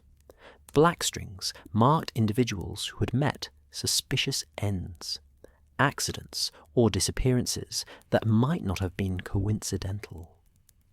"There," she said one April morning, pointing to a cluster of names near the centre of her map. These 5 individuals, 2 in the Department of Magical Law Enforcement, 1 in International Magical Cooperation, 1 in the Wizengamot Administration Services, and 1 in the Department for the Regulation and Control of Magical Creatures. They all have documented connections to Travers, all have made unusual financial transactions in the past year, and all have access to sensitive information. Ron studied the map with the focused intensity he brought to chess problems. But which one is the next link? They can't all be equally involved. "No," Harry agreed, moving closer to examine the strings. Travers was our inside man in the Auror office, but he was taking orders from someone with enough authority to coordinate between multiple departments. Someone who could promise protection and profit to multiple conspirators. His finger traced a black string that connected to several of Hermione's suspects. It led to a name that made his stomach clench with unpleasant recognition. "Corbin Yaxley," he said quietly. The name hung in the air like a curse. Yaxley had been a Death Eater, dear listener, one of Voldemort's followers who had survived the war and avoided Azkaban through a combination of legal maneuvering, claimed imperious curse defense, and, most likely, judicious bribes. He had officially been cleared of all charges, his wand rights restored, his place in Wizarding Society carefully rebuilt. He now served as a consultant to the Wizengamot on matters of traditional magical law, a position that gave him access to sensitive information and influence over legal proceedings. "He was acquitted," Hermione said, but her tone suggested she found the acquittal as distasteful as Harry did. "We can't investigate him based solely on his past associations. We need evidence." "Then we get evidence," Ron said simply. "We've done it before." Getting evidence, however, proved considerably more complicated than their previous investigations. Dear listener, Yaxley was wealthy, well-connected, and paranoid in the way that only someone who had served a Dark Lord could be. His manor house in Wiltshire was warded so extensively that simply approaching it triggered alarms. His communications were encrypted with magic that made standard ministry monitoring impossible. And he moved through Wizarding Society with the casual arrogance of someone who believed himself untouchable. "We need something he wants," Harry said one evening as they sat in their secure room, surrounded by evidence and frustration in equal measure. Something that would make him break protocol, expose himself. "Information," Hermione said slowly, an idea clearly forming. "He's coordinating a criminal network. He needs to know what the Ministry knows, what investigations are active, where the threats to his operation lie." "So we give him false information," Ron finished, catching on. "Make him think we're onto something, or someone, that we're not actually investigating. See how he reacts." It was dangerous, dear listener, this plan they began to formulate. It required creating a fictional investigation, complete with falsified documents and staged surveillance reports. It required leaking this false information through channels they suspected were compromised, then watching to see who took the bait. And it required putting themselves at risk, because Yaxley's response, if the plan worked, would almost certainly involve trying to eliminate what he perceived as a threat.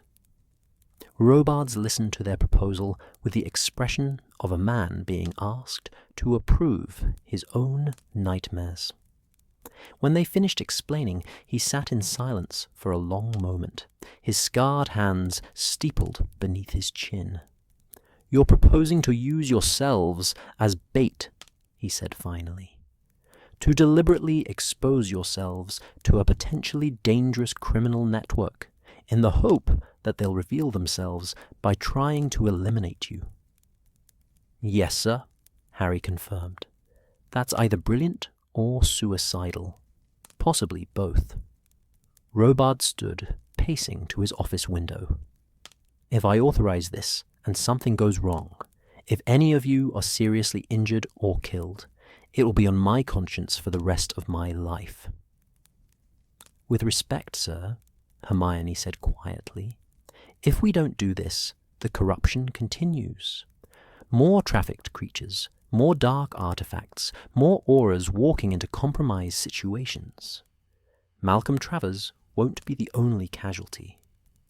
"She's right," Harry added. "And we're not going in blind. We'll have backup, safety protocols, emergency portkeys. We've faced worse odds." "You've also been extraordinarily lucky," Robards countered. "Luck runs out eventually." "Then we'll be careful," Ron said. "But we have to do this. You know we do." Robards turned from the window, his expression resigned. "Against my better judgment. Yes, but we do this properly. Full safety protocols, round-the-clock backup teams, and at the first sign that things are going wrong, you extract immediately. Clear?" "Clear," they chorused.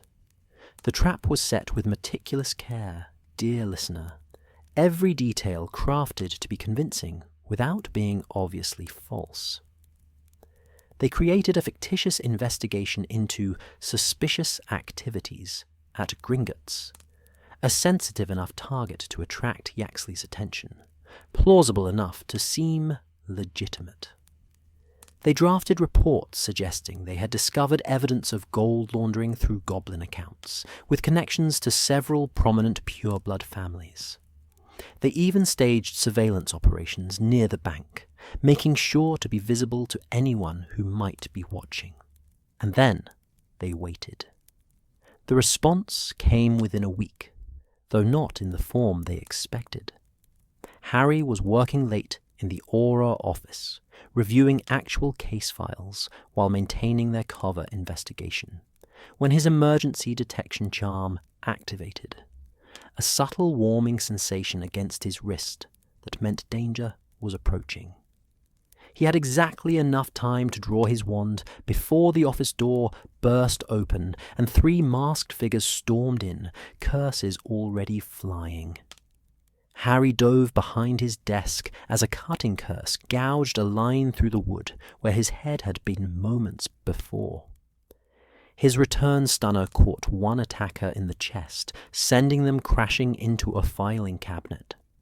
The alarm system shrieked to life, its wailing guaranteed to bring every aura in the building running. But the attackers weren't trying to kill him, Harry realized as he dueled. They were trying to subdue him, to capture rather than kill. Stunning spells and binding curses flew through the air, dangerous but not lethal. They wanted him alive. That realization chilled him more than outright murder attempts would have. The fight lasted less than 3 minutes before reinforcements arrived. Ron and Hermione first, having been in nearby rooms as part of their safety protocol, followed by a surge of senior Aurors who overwhelmed the attackers with ruthless efficiency. 2 of the 3 masked figures were captured. The third managed to activate a port key and escape, vanishing with a crack that echoed through the damaged office. "Are you hurt?" Hermione demanded, her wand still raised, her eyes wild with adrenaline and fear. "I'm fine," Harry assured her, though his hands shook slightly as he holstered his wand. "They weren't trying to kill me. They wanted to capture me." "Why?" Ron asked, but they all knew the answer. To interrogate him, to learn what the Ministry actually knew about Yaxley's operations, to determine how much of a threat their investigation posed. The captured attackers were brought to secure holding cells, and their masks removed to reveal faces that meant nothing to Harry. Hired muscle, not the masterminds behind the network. Professional criminals rather than ideology-driven Death Eater remnants. They refused to speak without solicitors present, and their solicitors, when they arrived hours later, were expensive, competent, and clearly prepared for exactly this scenario. "Someone warned them we were coming," Ron observed, watching through a one-way mirror as the prisoners conferred with their legal representation. "Someone told them to prepare for arrest." "Or the attack itself was a message," Hermione said thoughtfully. "A demonstration that Yaxley, assuming he's behind this, knows about our investigation and isn't afraid of it." "Then we need to make him afraid," Harry said quietly. What followed was the most intense 2 weeks of their Auror training, dear listener, a period of careful planning and nerve-wracking execution that would test everything they had learned. They escalated their fictional investigation, adding more details, more implications, more suggestions that they were closing in on something significant. They leaked information through multiple channels. Some they knew were compromised, others they suspected might be. They made themselves visible, vulnerable, obvious targets. And they watched as Yaxley began making mistakes. Small ones at first, an unscheduled meeting with one of their suspected corrupt officials, a financial transaction that didn't quite align with his declared income, a flu call to an address in Wales that had no legitimate connection to his consultancy work. Hermione tracked every deviation from his normal patterns, building a case piece by careful piece. Ron analyzed the tactical implications, predicting where Yaxley would move next, based on the information they were feeding him. Harry coordinated with Robards and the backup teams, ensuring they had coverage for every scenario they could imagine. The final confrontation came on a rain-swept evening in late April, dear listener, when the sky was bruised purple and lightning flickered on the horizon like promises of violence. They had arranged a meeting, ostensibly with a confidential informant who claimed to have evidence directly implicating Yaxley in the trafficking network. The location was an abandoned warehouse near the Thames, neutral ground that could be secured, but not so obviously trapped as to raise immediate suspicion. Yaxley came as they had hoped he would, bringing with him 2 associates and an air of barely contained fury. "You've been very busy," he said as he stepped into the warehouse, his wand held loosely, but ready. "Very busy investigating matters that don't concern you." Harry stood in the center of the space, Ron and Hermione flanking him, their wands drawn. Invisible around them, concealed by every stealth charm and disillusionment spell the Auror office possessed, a dozen senior Aurors waited. "Matters concerning corruption in the Ministry concern every citizen," Harry replied evenly.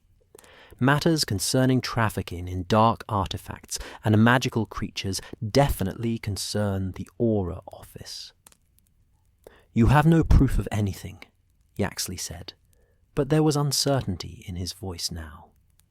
Your investigation is built on speculation and circumstantial connections.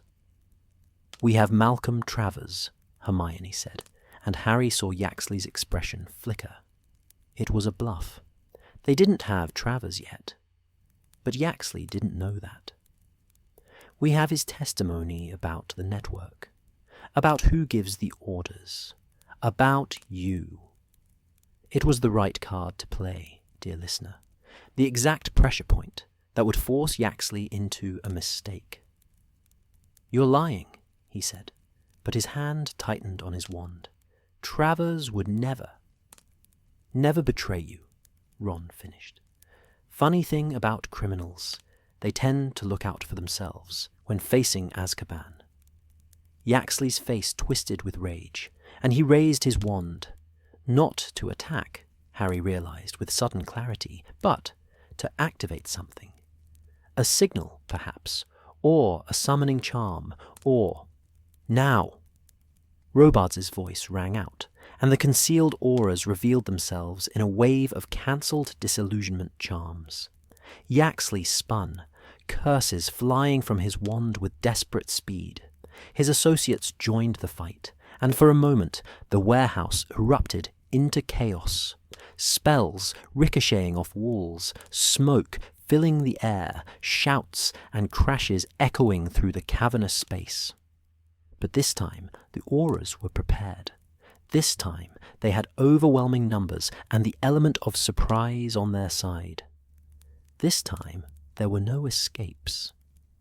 Yaxley was bound and disarmed within minutes, his rage giving way to cold silence as he realized how thoroughly he had been outmaneuvered. His associates fell shortly after, stunned and secured before they could activate any emergency portkeys.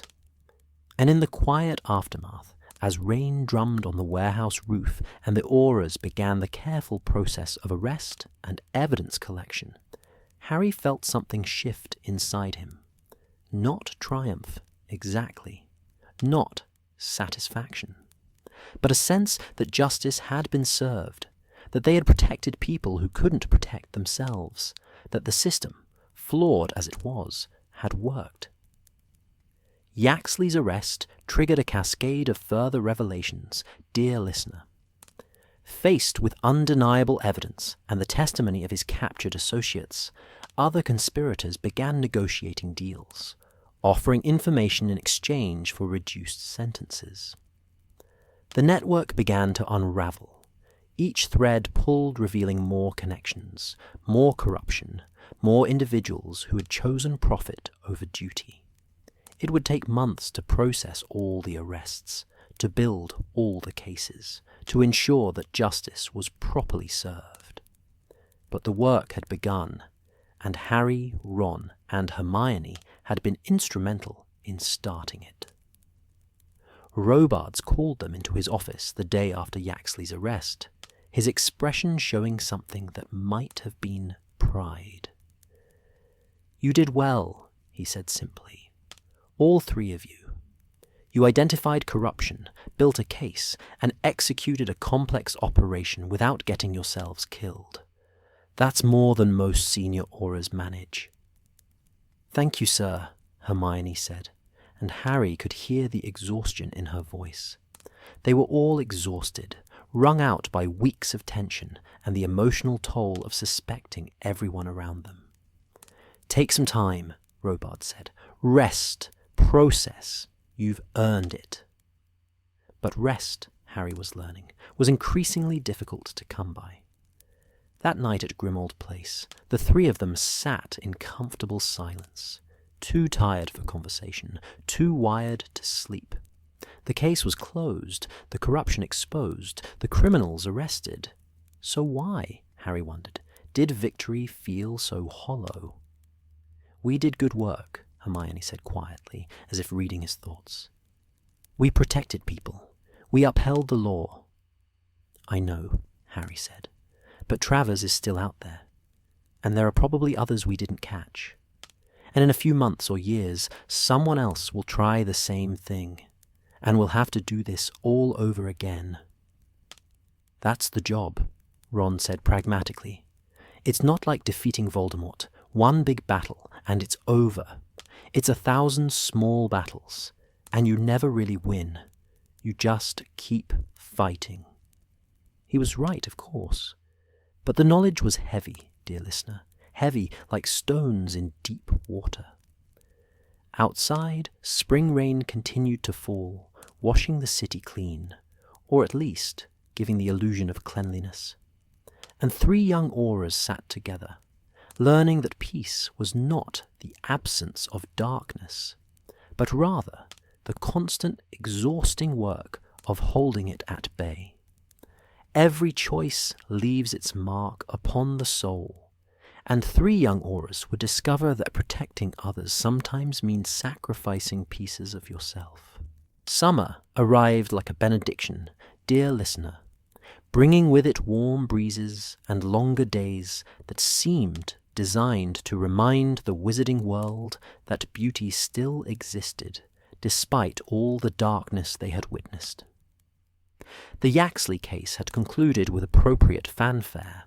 Arrests made, evidence presented, sentences handed down by the Wizengamot with the gravity such crimes deserved. The Daily Prophet had covered every detail with breathless enthusiasm, praising the Auror office's diligence, and particularly highlighting the role of the Golden Trio in exposing corruption at the heart of the ministry. Harry hated that phrase, the Golden Trio, with its implication that they were somehow special, somehow different from every other Auror working long hours to keep people safe. But the press loved it, and what the press loved, they repeated, until the words lost all meaning and became merely noise. The attention brought complications, dear listener. Complications that went beyond simple annoyance at journalists who seemed to lurk in every corner of the ministry. Other Aurors, some who had worked alongside them for months, who had seemed to accept them as colleagues despite their youth and fame, began treating them differently. Some with resentment, as if Harry, Ron, and Hermione had deliberately sought the spotlight rather than simply doing their jobs. Others with a kind of reverent distance, as if they had become untouchable icons rather than fellow investigators who still made mistakes and needed help, like everyone else. It was isolating in ways that Harry hadn't anticipated. He'd thought that becoming an Auror would allow him to be normal, to be just another wizard working for justice. Instead, he found himself more famous than ever, more separate from his colleagues, more alone despite being constantly surrounded by people. The one bright spot in the months following the Yaxley case was Ginny Weasley, dear listener. She had returned to playing professional Quidditch for the Holyhead Harpies after finishing her final year at Hogwarts, and her presence in Harry's life provided an anchor of normalcy that he desperately needed. "You're brooding again," she said one June evening, finding Harry standing at the window of Grimmauld Place and staring out at nothing in particular. "I can tell because you get this particular creases between your eyebrows when you're overthinking." Harry smiled despite himself. "I'm not brooding. I'm contemplating." "That's just brooding with a thesaurus." Ginny came to stand beside him, following his gaze out over London. "What's wrong?" "Nothing's wrong," Harry said automatically, then stopped himself. Ginny deserved better than automatic dismissals. "Everything's wrong. We closed a major case. We exposed corruption. We did exactly what Aurors are supposed to do. So why do I feel worse now than I did before we started?" Ginny was quiet for a moment, and when she spoke, her voice carried the wisdom of someone who had faced her own demons and survived. Because you thought solving the case would fix everything, she said gently. You thought if you just worked hard enough, were careful enough, did everything right, you could make the world safe. But the world doesn't work like that, Harry. You can catch every dark wizard in Britain, and there will still be cruelty and corruption and people making terrible choices. You can't save everyone. Then what's the point? The question came out more bitter than Harry intended. What's the point of any of this, if we're just pushing back the tide with our bare hands? The point, Ginny said firmly, is that someone has to try, and you're good at it. You, Ron, and Hermione. You're brilliant at what you do. But brilliant doesn't mean invincible, and doing good work doesn't mean you won't get hurt by it. She turned to face him fully, her brown eyes serious. You need to find balance, Harry, between the work and the rest of your life, between being an Auror and being you. It was good advice, dear listener, practical and wise. The only problem was that Harry had no idea how to follow it. Ron was struggling with his own demons, though he hid them better than Harry did. The strategic thinking that made him such an asset in investigations also meant he saw patterns everywhere, potential threats, possible dangers, conspiracies that might or might not exist. He had developed a habit of checking and rechecking locks, of scanning crowds for hidden threats, of treating every stranger as a potential enemy. I know I'm being paranoid, he admitted one afternoon as they reviewed case files in their shared office. Hermione had gone to a meeting with the Department for the Regulation and Control of Magical Creatures, leaving the two of them alone. I know that not everyone is out to get us, but after Travers, after Yaxley, after seeing how many people were involved in that network, how do you trust anyone? Harry didn't have a good answer. He had been asking himself the same question for months. We trust the evidence, he said finally. We trust the work, and we trust each other. What if that's not enough? Ron asked quietly. What if, indeed? Hermione channeled her struggles into action, as she always had. She had drafted a comprehensive proposal for reforming the regulations around magical creature trafficking, complete with international cooperation protocols, enhanced penalties for violations, and better protection for whistleblowers. She presented it to anyone who would listen, department heads, Wizengamot members, even Minister Shacklebolt himself. Most listened politely and did nothing. Some made vague promises about considering her recommendations.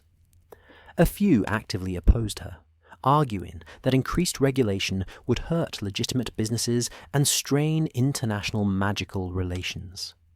It was breaking her heart, dear listener. This realization that good intentions and sound reasoning were not enough to change a system that resisted change with every fibre of its bureaucratic being. They don't care, she said one evening, her voice raw with frustration. They were working late again, the three of them alone in the Auror office, while the rest of the department had gone home to families and normal lives. I show them evidence of suffering, actual documented cases of creatures tortured and killed for profit, and they nod and say it's unfortunate but complicated, as if complexity excuses cruelty. Some of them do care, Ron offered, but even he sounded unconvinced. They're just stuck. The system is designed to move slowly. Then we need to change the system, Hermione declared. But there was defeat in her voice that Harry had never heard before. Hermione Granger didn't accept defeat. It was one of her defining characteristics. Hearing that note of resignation was more disturbing than any curse they had faced. The breaking point came in July, dear listener, on a case that should have been straightforward, but turned into a nightmare that would haunt all three of them for years to come. They received a tip about a dark wizard operating out of a cottage in Cornwall, a man named Silas Marchbanks, who was suspected of creating and selling cursed objects designed to cause maximum suffering. The intelligence suggested he worked alone, that he was dangerous but manageable with proper precautions. The intelligence was wrong. Marchbanks had anticipated a raid.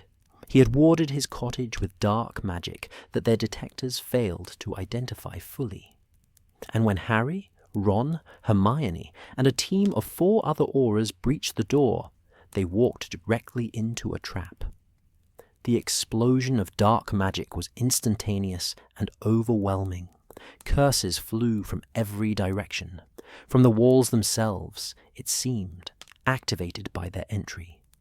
The cottage became a killing box, every surface a weapon, every shadow a threat.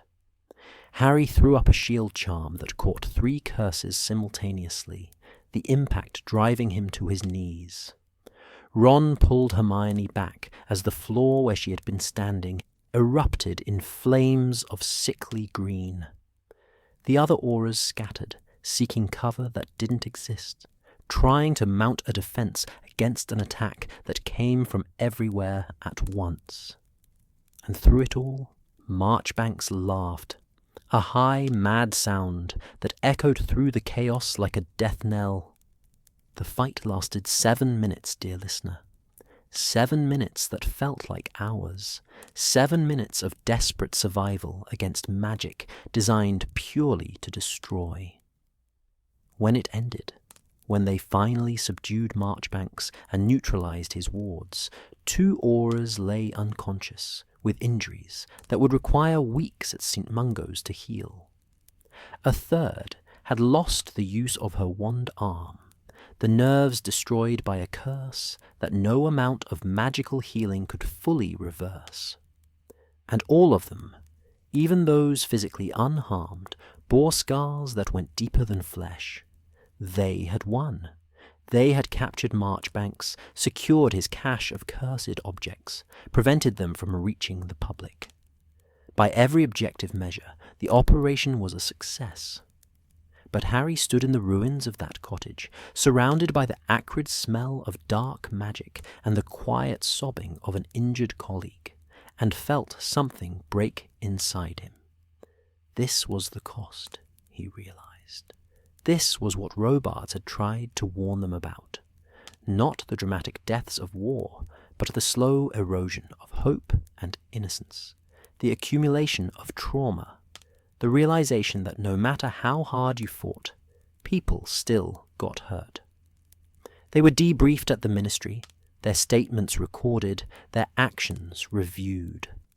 The official conclusion was that they had performed their duties admirably under difficult circumstances, that the casualties were regrettable but unavoidable, that they should take pride in preventing Marchbanks from harming countless innocents.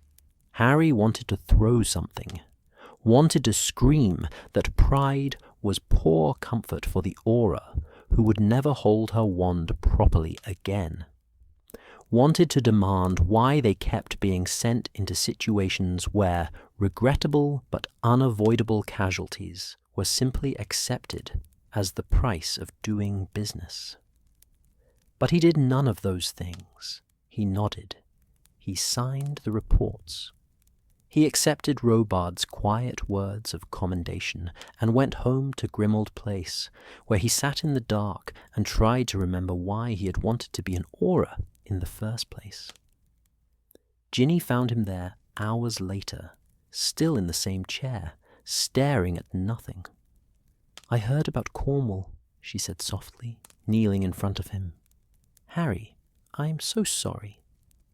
"We won," Harry said, and his voice sounded hollow even to himself. "We got the bad guy, saved the day. That's what we do, right?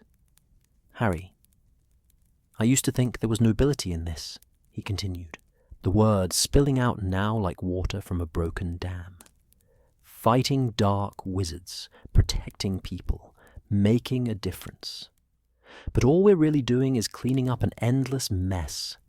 We catch one Marchbanks and there's another waiting. We expose one corrupt official and 5 more are taking bribes we haven't discovered yet. We rescue creatures from traffickers who'll be replaced by new traffickers before we've even finished the paperwork. So what are you saying? Ginny asked gently. That you want to quit? Did he? Harry examined the question honestly, turning it over in his mind like a stone. I don't know, he admitted finally. I need it to mean something, Ginny.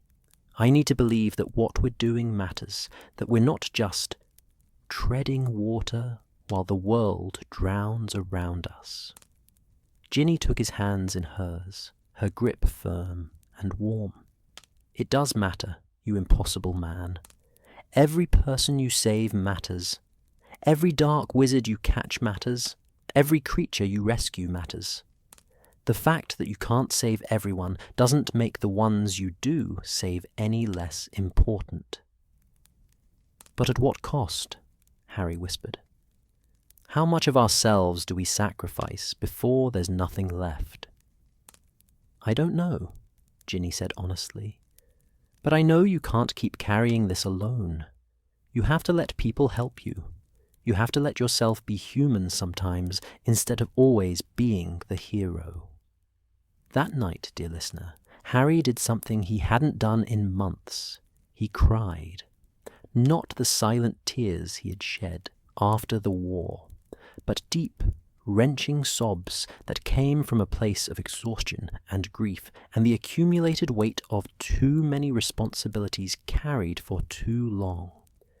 And Ginny held him through it, offering no platitudes or easy answers, just her presence and the reminder that he didn't have to face everything alone. The next day, Harry called a meeting with Ron and Hermione, not at the Ministry, but at the Burrow, where Mrs. Weasley's cooking and Mr. Weasley's gentle questions about Muggle technology provided a buffer against the darkness they carried. We need to talk, Harry said once they were settled in the garden, away from well-meaning interruptions. About Cornwall, about the work, about all of it. I've been having nightmares, Ron admitted immediately, as if he had been waiting for permission to speak. About the raid, about Travers, about every close call we've had. I wake up thinking I'm back in that cottage, surrounded by curses, and it takes me ages to remember I'm safe in my own bed. I can't stop thinking about the creatures we didn't save, Hermione said quietly. The ones that died before we found them. The ones still suffering while I push paperwork and beg bureaucrats to care. I feel like I'm failing them every single day. They sat in silence for a moment.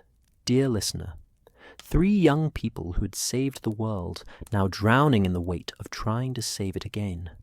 One case at a time. Maybe Robards was right, Harry said finally, about the work taking a toll, about needing balance. We've been doing this for nearly a year now, throwing ourselves into every case, working every hour we're awake. When's the last time we did something just because we wanted to? Something that had nothing to do with dark wizards or ministry corruption? Ron thought about it. I can't remember. Neither can I, Hermione admitted. Then we need to change that, Harry decided. We need to remember that we're people first and Aurors second. That having a life outside work isn't selfish. It's necessary. Otherwise, we'll burn out completely and be no good to anyone, including ourselves. It sounded simple when he said it like that, dear listener. The reality proved more complicated. But they tried. They started taking actual days off instead of working through weekends. Ron took up chess again, joining a wizarding chess club that met weekly. Hermione began attending lectures at the International Confederation of Wizards on topics that interested her personally rather than just professionally. Harry spent more time with Ginny, attending her Quidditch matches and remembering what it felt like to simply enjoy himself. The work continued, of course. Cases still needed investigation. Criminals still needed catching. Darkness still crept at the edges of their world, patient and persistent. But they learned, slowly and imperfectly, to create space for light as well. To remember that protecting others meant protecting themselves, too. That they could care about their work without letting it consume them entirely. It wasn't perfect, dear listener. Some days they backslid, working too late, taking too much onto themselves, forgetting the balance they were trying to maintain. But they were learning, and that was something. And on quiet evenings when the work felt overwhelming and the cost seemed too high, they reminded each other of Ginny's words. They couldn't save everyone, but that didn't make the ones they did save any less important. It was enough. Not always, but often enough.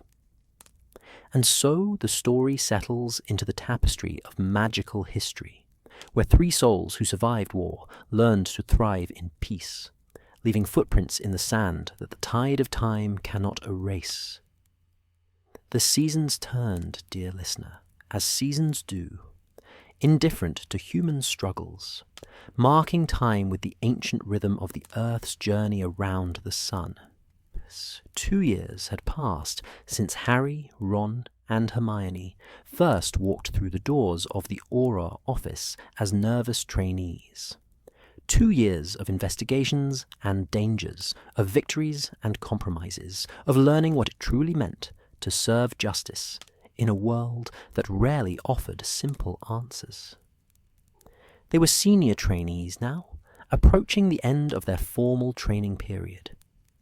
In a few months, they would take their final examinations, practical demonstrations of magical skill, written tests on law and procedure, review boards examining their case records and evaluating their judgment.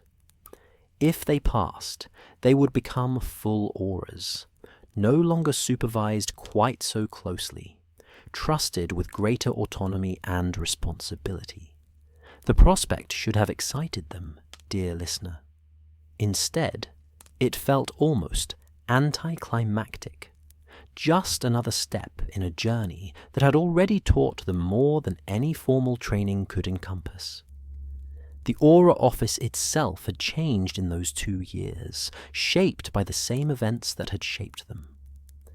Kingsley Shacklebolt's reforms had taken root, creating better oversight, improved training, stronger protections against corruption.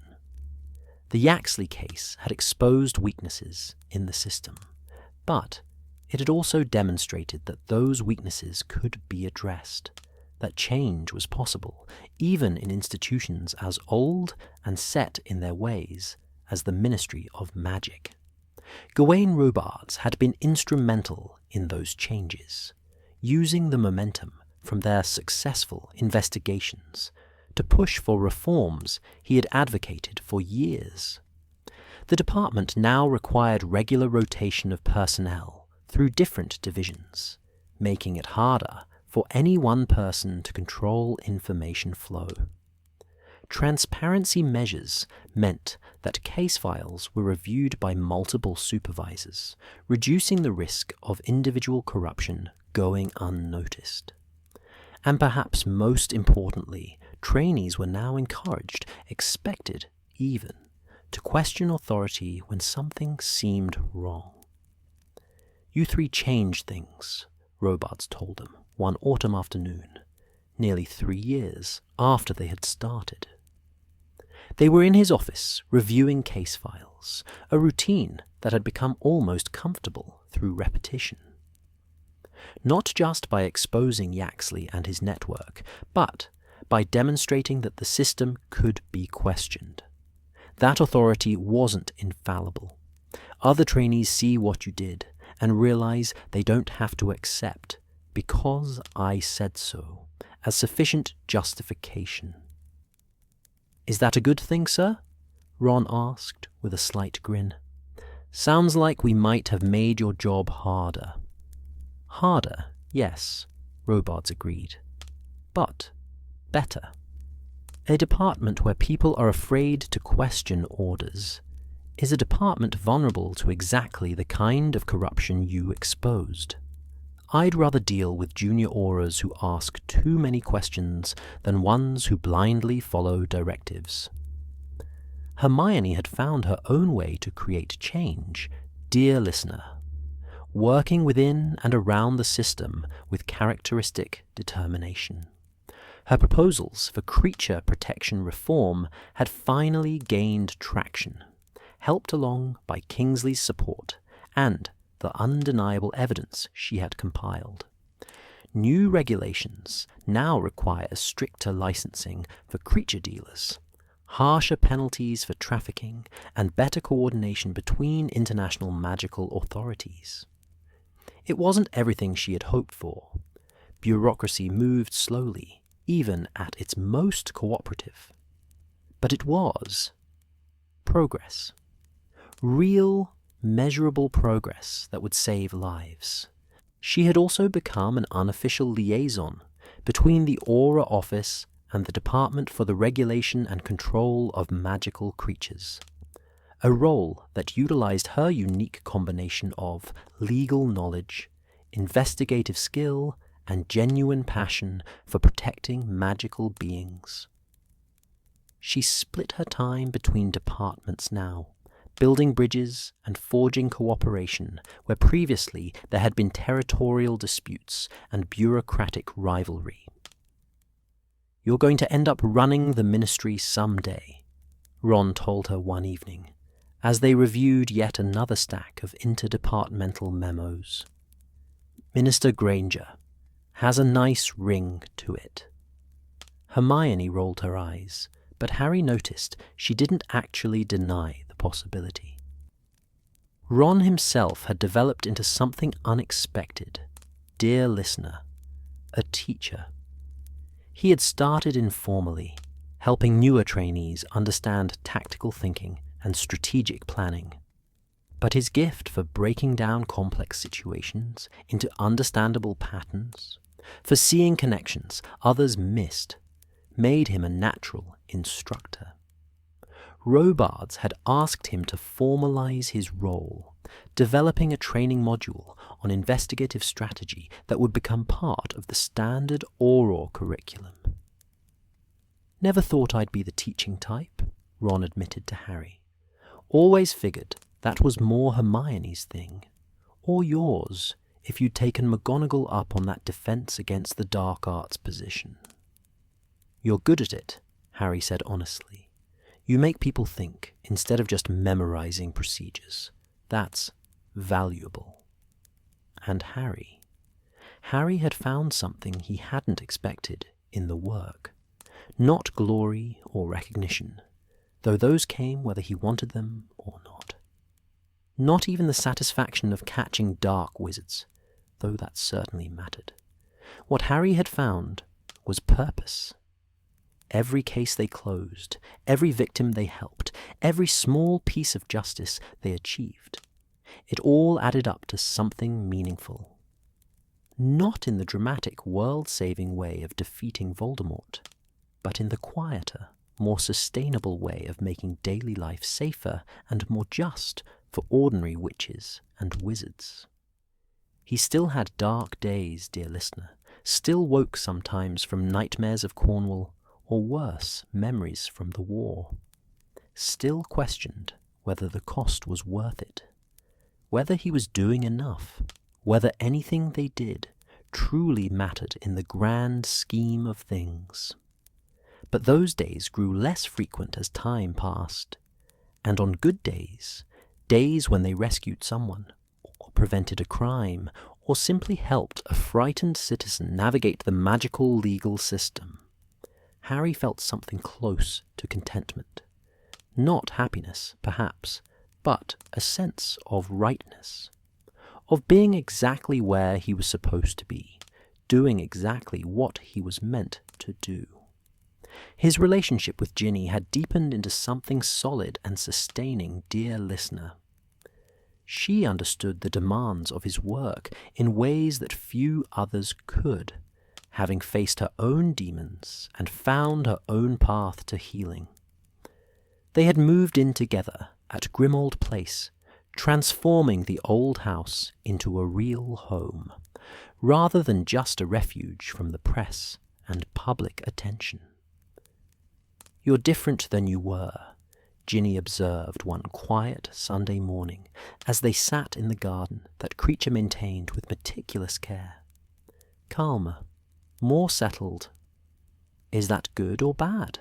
Harry asked, genuinely curious about her assessment. "Good," she said firmly. "You're not running any more? Not from your past, not from expectations, not from the person you're becoming. You're just here, present. It suits you." The final examinations, when they came in the third spring of their training, felt almost like a formality, dear listener. The practical demonstrations were challenging, but manageable. Dueling scenarios, curse-breaking exercises, crisis management simulations. Harry, Ron, and Hermione had faced real versions of these challenges dozens of times. Performing them under controlled conditions for evaluators felt almost quaint in comparison. The written examinations tested their knowledge of magical law, investigative procedures, international cooperation protocols, and ethical guidelines. Hermione finished hours before anyone else, of course, her quill barely pausing as she filled page after page with detailed, comprehensive answers. Ron and Harry took longer, but felt confident in their responses, their practical experience filling in gaps that pure academic study might have left. The review board was more daunting, dear listener. 3 senior Aurors and a representative from the Wizengamot, examining their complete case records, questioning their decisions, probing for weaknesses in their judgment or methodology. "The Marchbanks case," one examiner said, reviewing the file with a critical eye. "You chose to proceed with the raid despite intelligence suggesting the cottage might be more heavily warded than usual. 2 Aurors were seriously injured. In retrospect, would you have made a different decision?" Harry considered the question carefully. The old Harry, the one who had first entered the Auror program, would have immediately defended his choice, or perhaps accepted blame too readily. The Harry who had survived 3 years of actual investigative work understood that most decisions existed in shades of grey rather than clear right or wrong.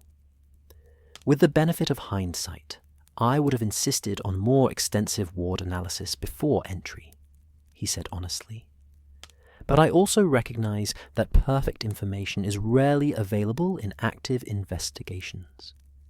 We made the best decision we could with the intelligence we had. The injuries were tragic, but delaying might have allowed Marchbanks to escape or destroy evidence. There were no good options, only the least bad one."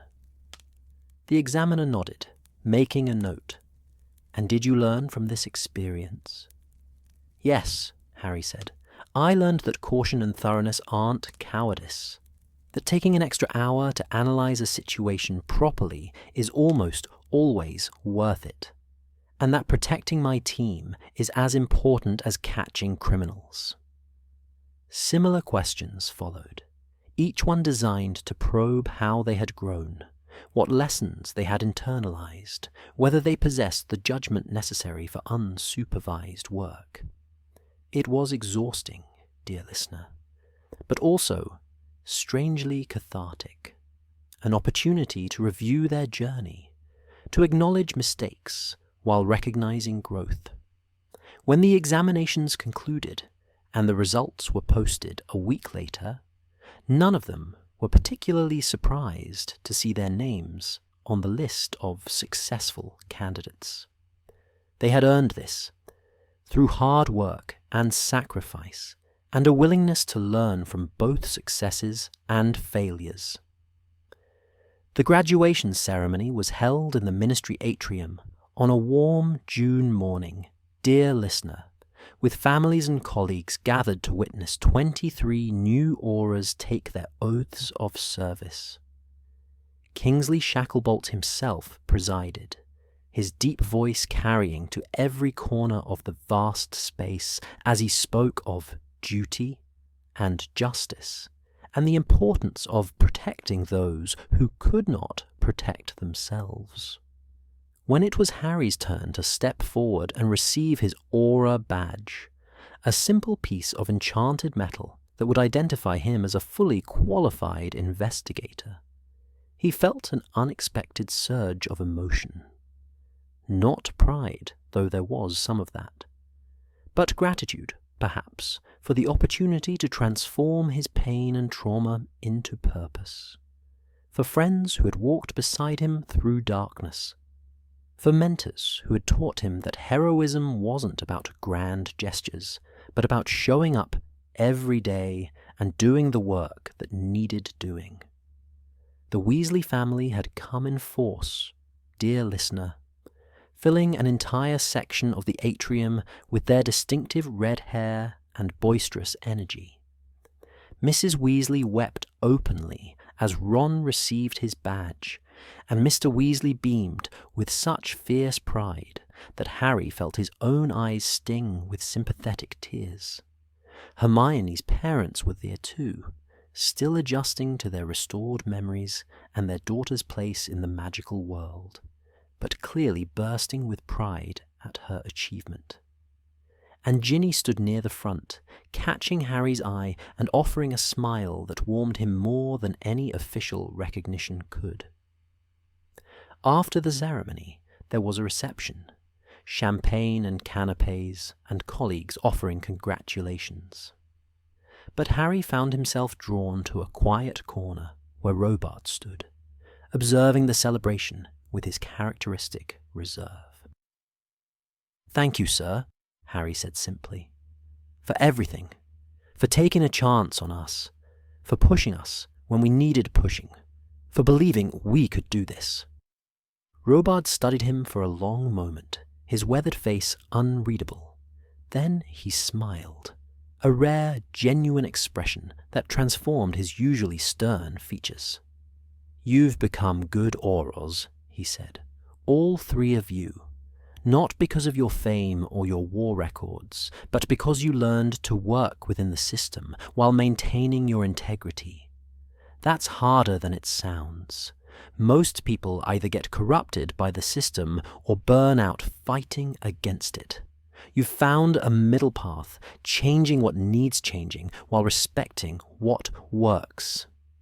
He paused, then added more quietly, "I'm proud of you, all of you, and I think you're going to do great things in the years ahead." The years that followed proved Robard's right, dear listener, though perhaps not in ways any of them could have anticipated. Harry, Ron, and Hermione continued working together, forming an official investigative unit that specialized in complex cases requiring their unique combination of skills. They handled international trafficking networks, investigated dark magic operations, and worked on cases that crossed traditional departmental boundaries. But they also made time for life beyond work.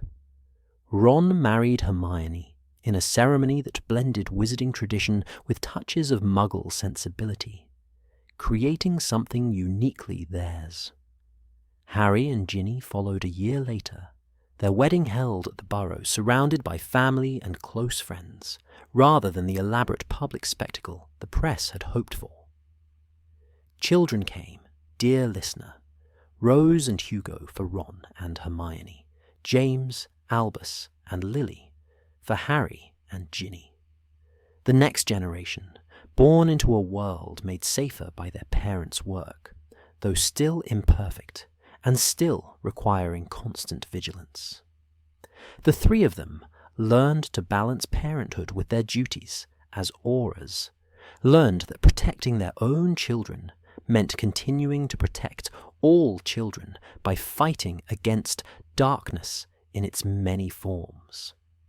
They took turns leading investigations, supporting each other through difficult cases, covering for each other when family obligations required attention. And slowly, almost without noticing, they transformed from the youngest Aurors in the department to senior investigators, then to supervisors, training new recruits and passing on lessons learned through hard experience. Hermione eventually did pursue higher office, becoming head of the department for the regulation and control of magical creatures, and later deputy head of the Department of Magical Law Enforcement. She never stopped fighting for reform, never stopped pushing for better protections for magical beings, never stopped believing that the system could be improved if people cared enough to do the work. Ron became the department's primary instructor in strategic investigation, developing training programs that revolutionized how Aurors approached complex cases. His chess master's mind for pattern recognition and tactical thinking influenced an entire generation of investigators. And Harry eventually took over as head of the Auror office when Robards retired, carrying forward his mentor's commitment to integrity and reform while adding his own emphasis on protecting the protectors, ensuring that Aurors had the support they needed to do dangerous work without sacrificing their humanity in the process. They made mistakes, dear listener, cases that went wrong despite their best efforts, criminals who escaped, victims they couldn't save. The work never became easy, and the darkness never fully retreated. But they also achieved things that mattered.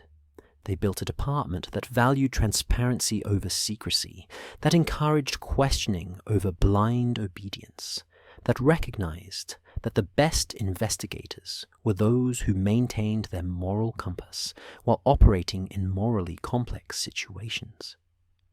Years passed, dear listener, measured in cases closed and lives protected, in children raised and criminals caught, in small victories and persistent efforts to make their corner of the world a little bit safer, a little bit more just. And when Harry Potter was an old man, his hair grey and his face lined with the passage of time, he would sometimes sit in his office at the ministry and think about that first day. 3 nervous 18-year-olds walking into the Auror office with no idea what they were getting into. They had been so young, he would reflect, so idealistic and naive, thinking they could save the world one case at a time. They had learned, painfully and slowly, that the world didn't need saving so much as it needed constant, patient tending. That justice wasn't a destination, but a direction, something you moved toward without ever fully arriving. But they had tried, dear listener. Through darkness and doubt, through fear and frustration, through moments of triumph and long periods of grinding difficulty, they had tried. They had stood between innocent people and those who would harm them.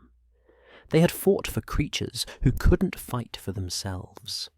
They had exposed corruption and pursued justice, and refused to accept that cruelty was simply the way things had to be. And in the end, perhaps that was enough. Not perfect, but enough. They had made their world better than they found it, had protected the next generation so that it might face fewer shadows than they had faced. They had honoured the sacrifices of those who fell during the war by ensuring that their deaths meant something, that the peace they died for was worth protecting. This is how legacies are built, dear listener, not in single dramatic moments, but in 10,000 small choices to do the right thing even when it's hard. Not in defeating dark lords, but in the daily work of holding back darkness in all its ordinary forms. The portraits in the Auror office would one day include Harry Potter, Ron Weasley, and Hermione Granger, not because they were famous, but because they had served with honour. New trainees would walk past those portraits and learn their story, would be inspired to believe that it was possible to maintain integrity while working within imperfect systems, to create change while respecting what worked, to be both compassionate and effective. And the work would continue, dear listener, as it always had and always would. New Aurors would face new challenges, would make their own mistakes and achieve their own victories. The struggle against darkness would never end, but neither would the commitment to stand against it.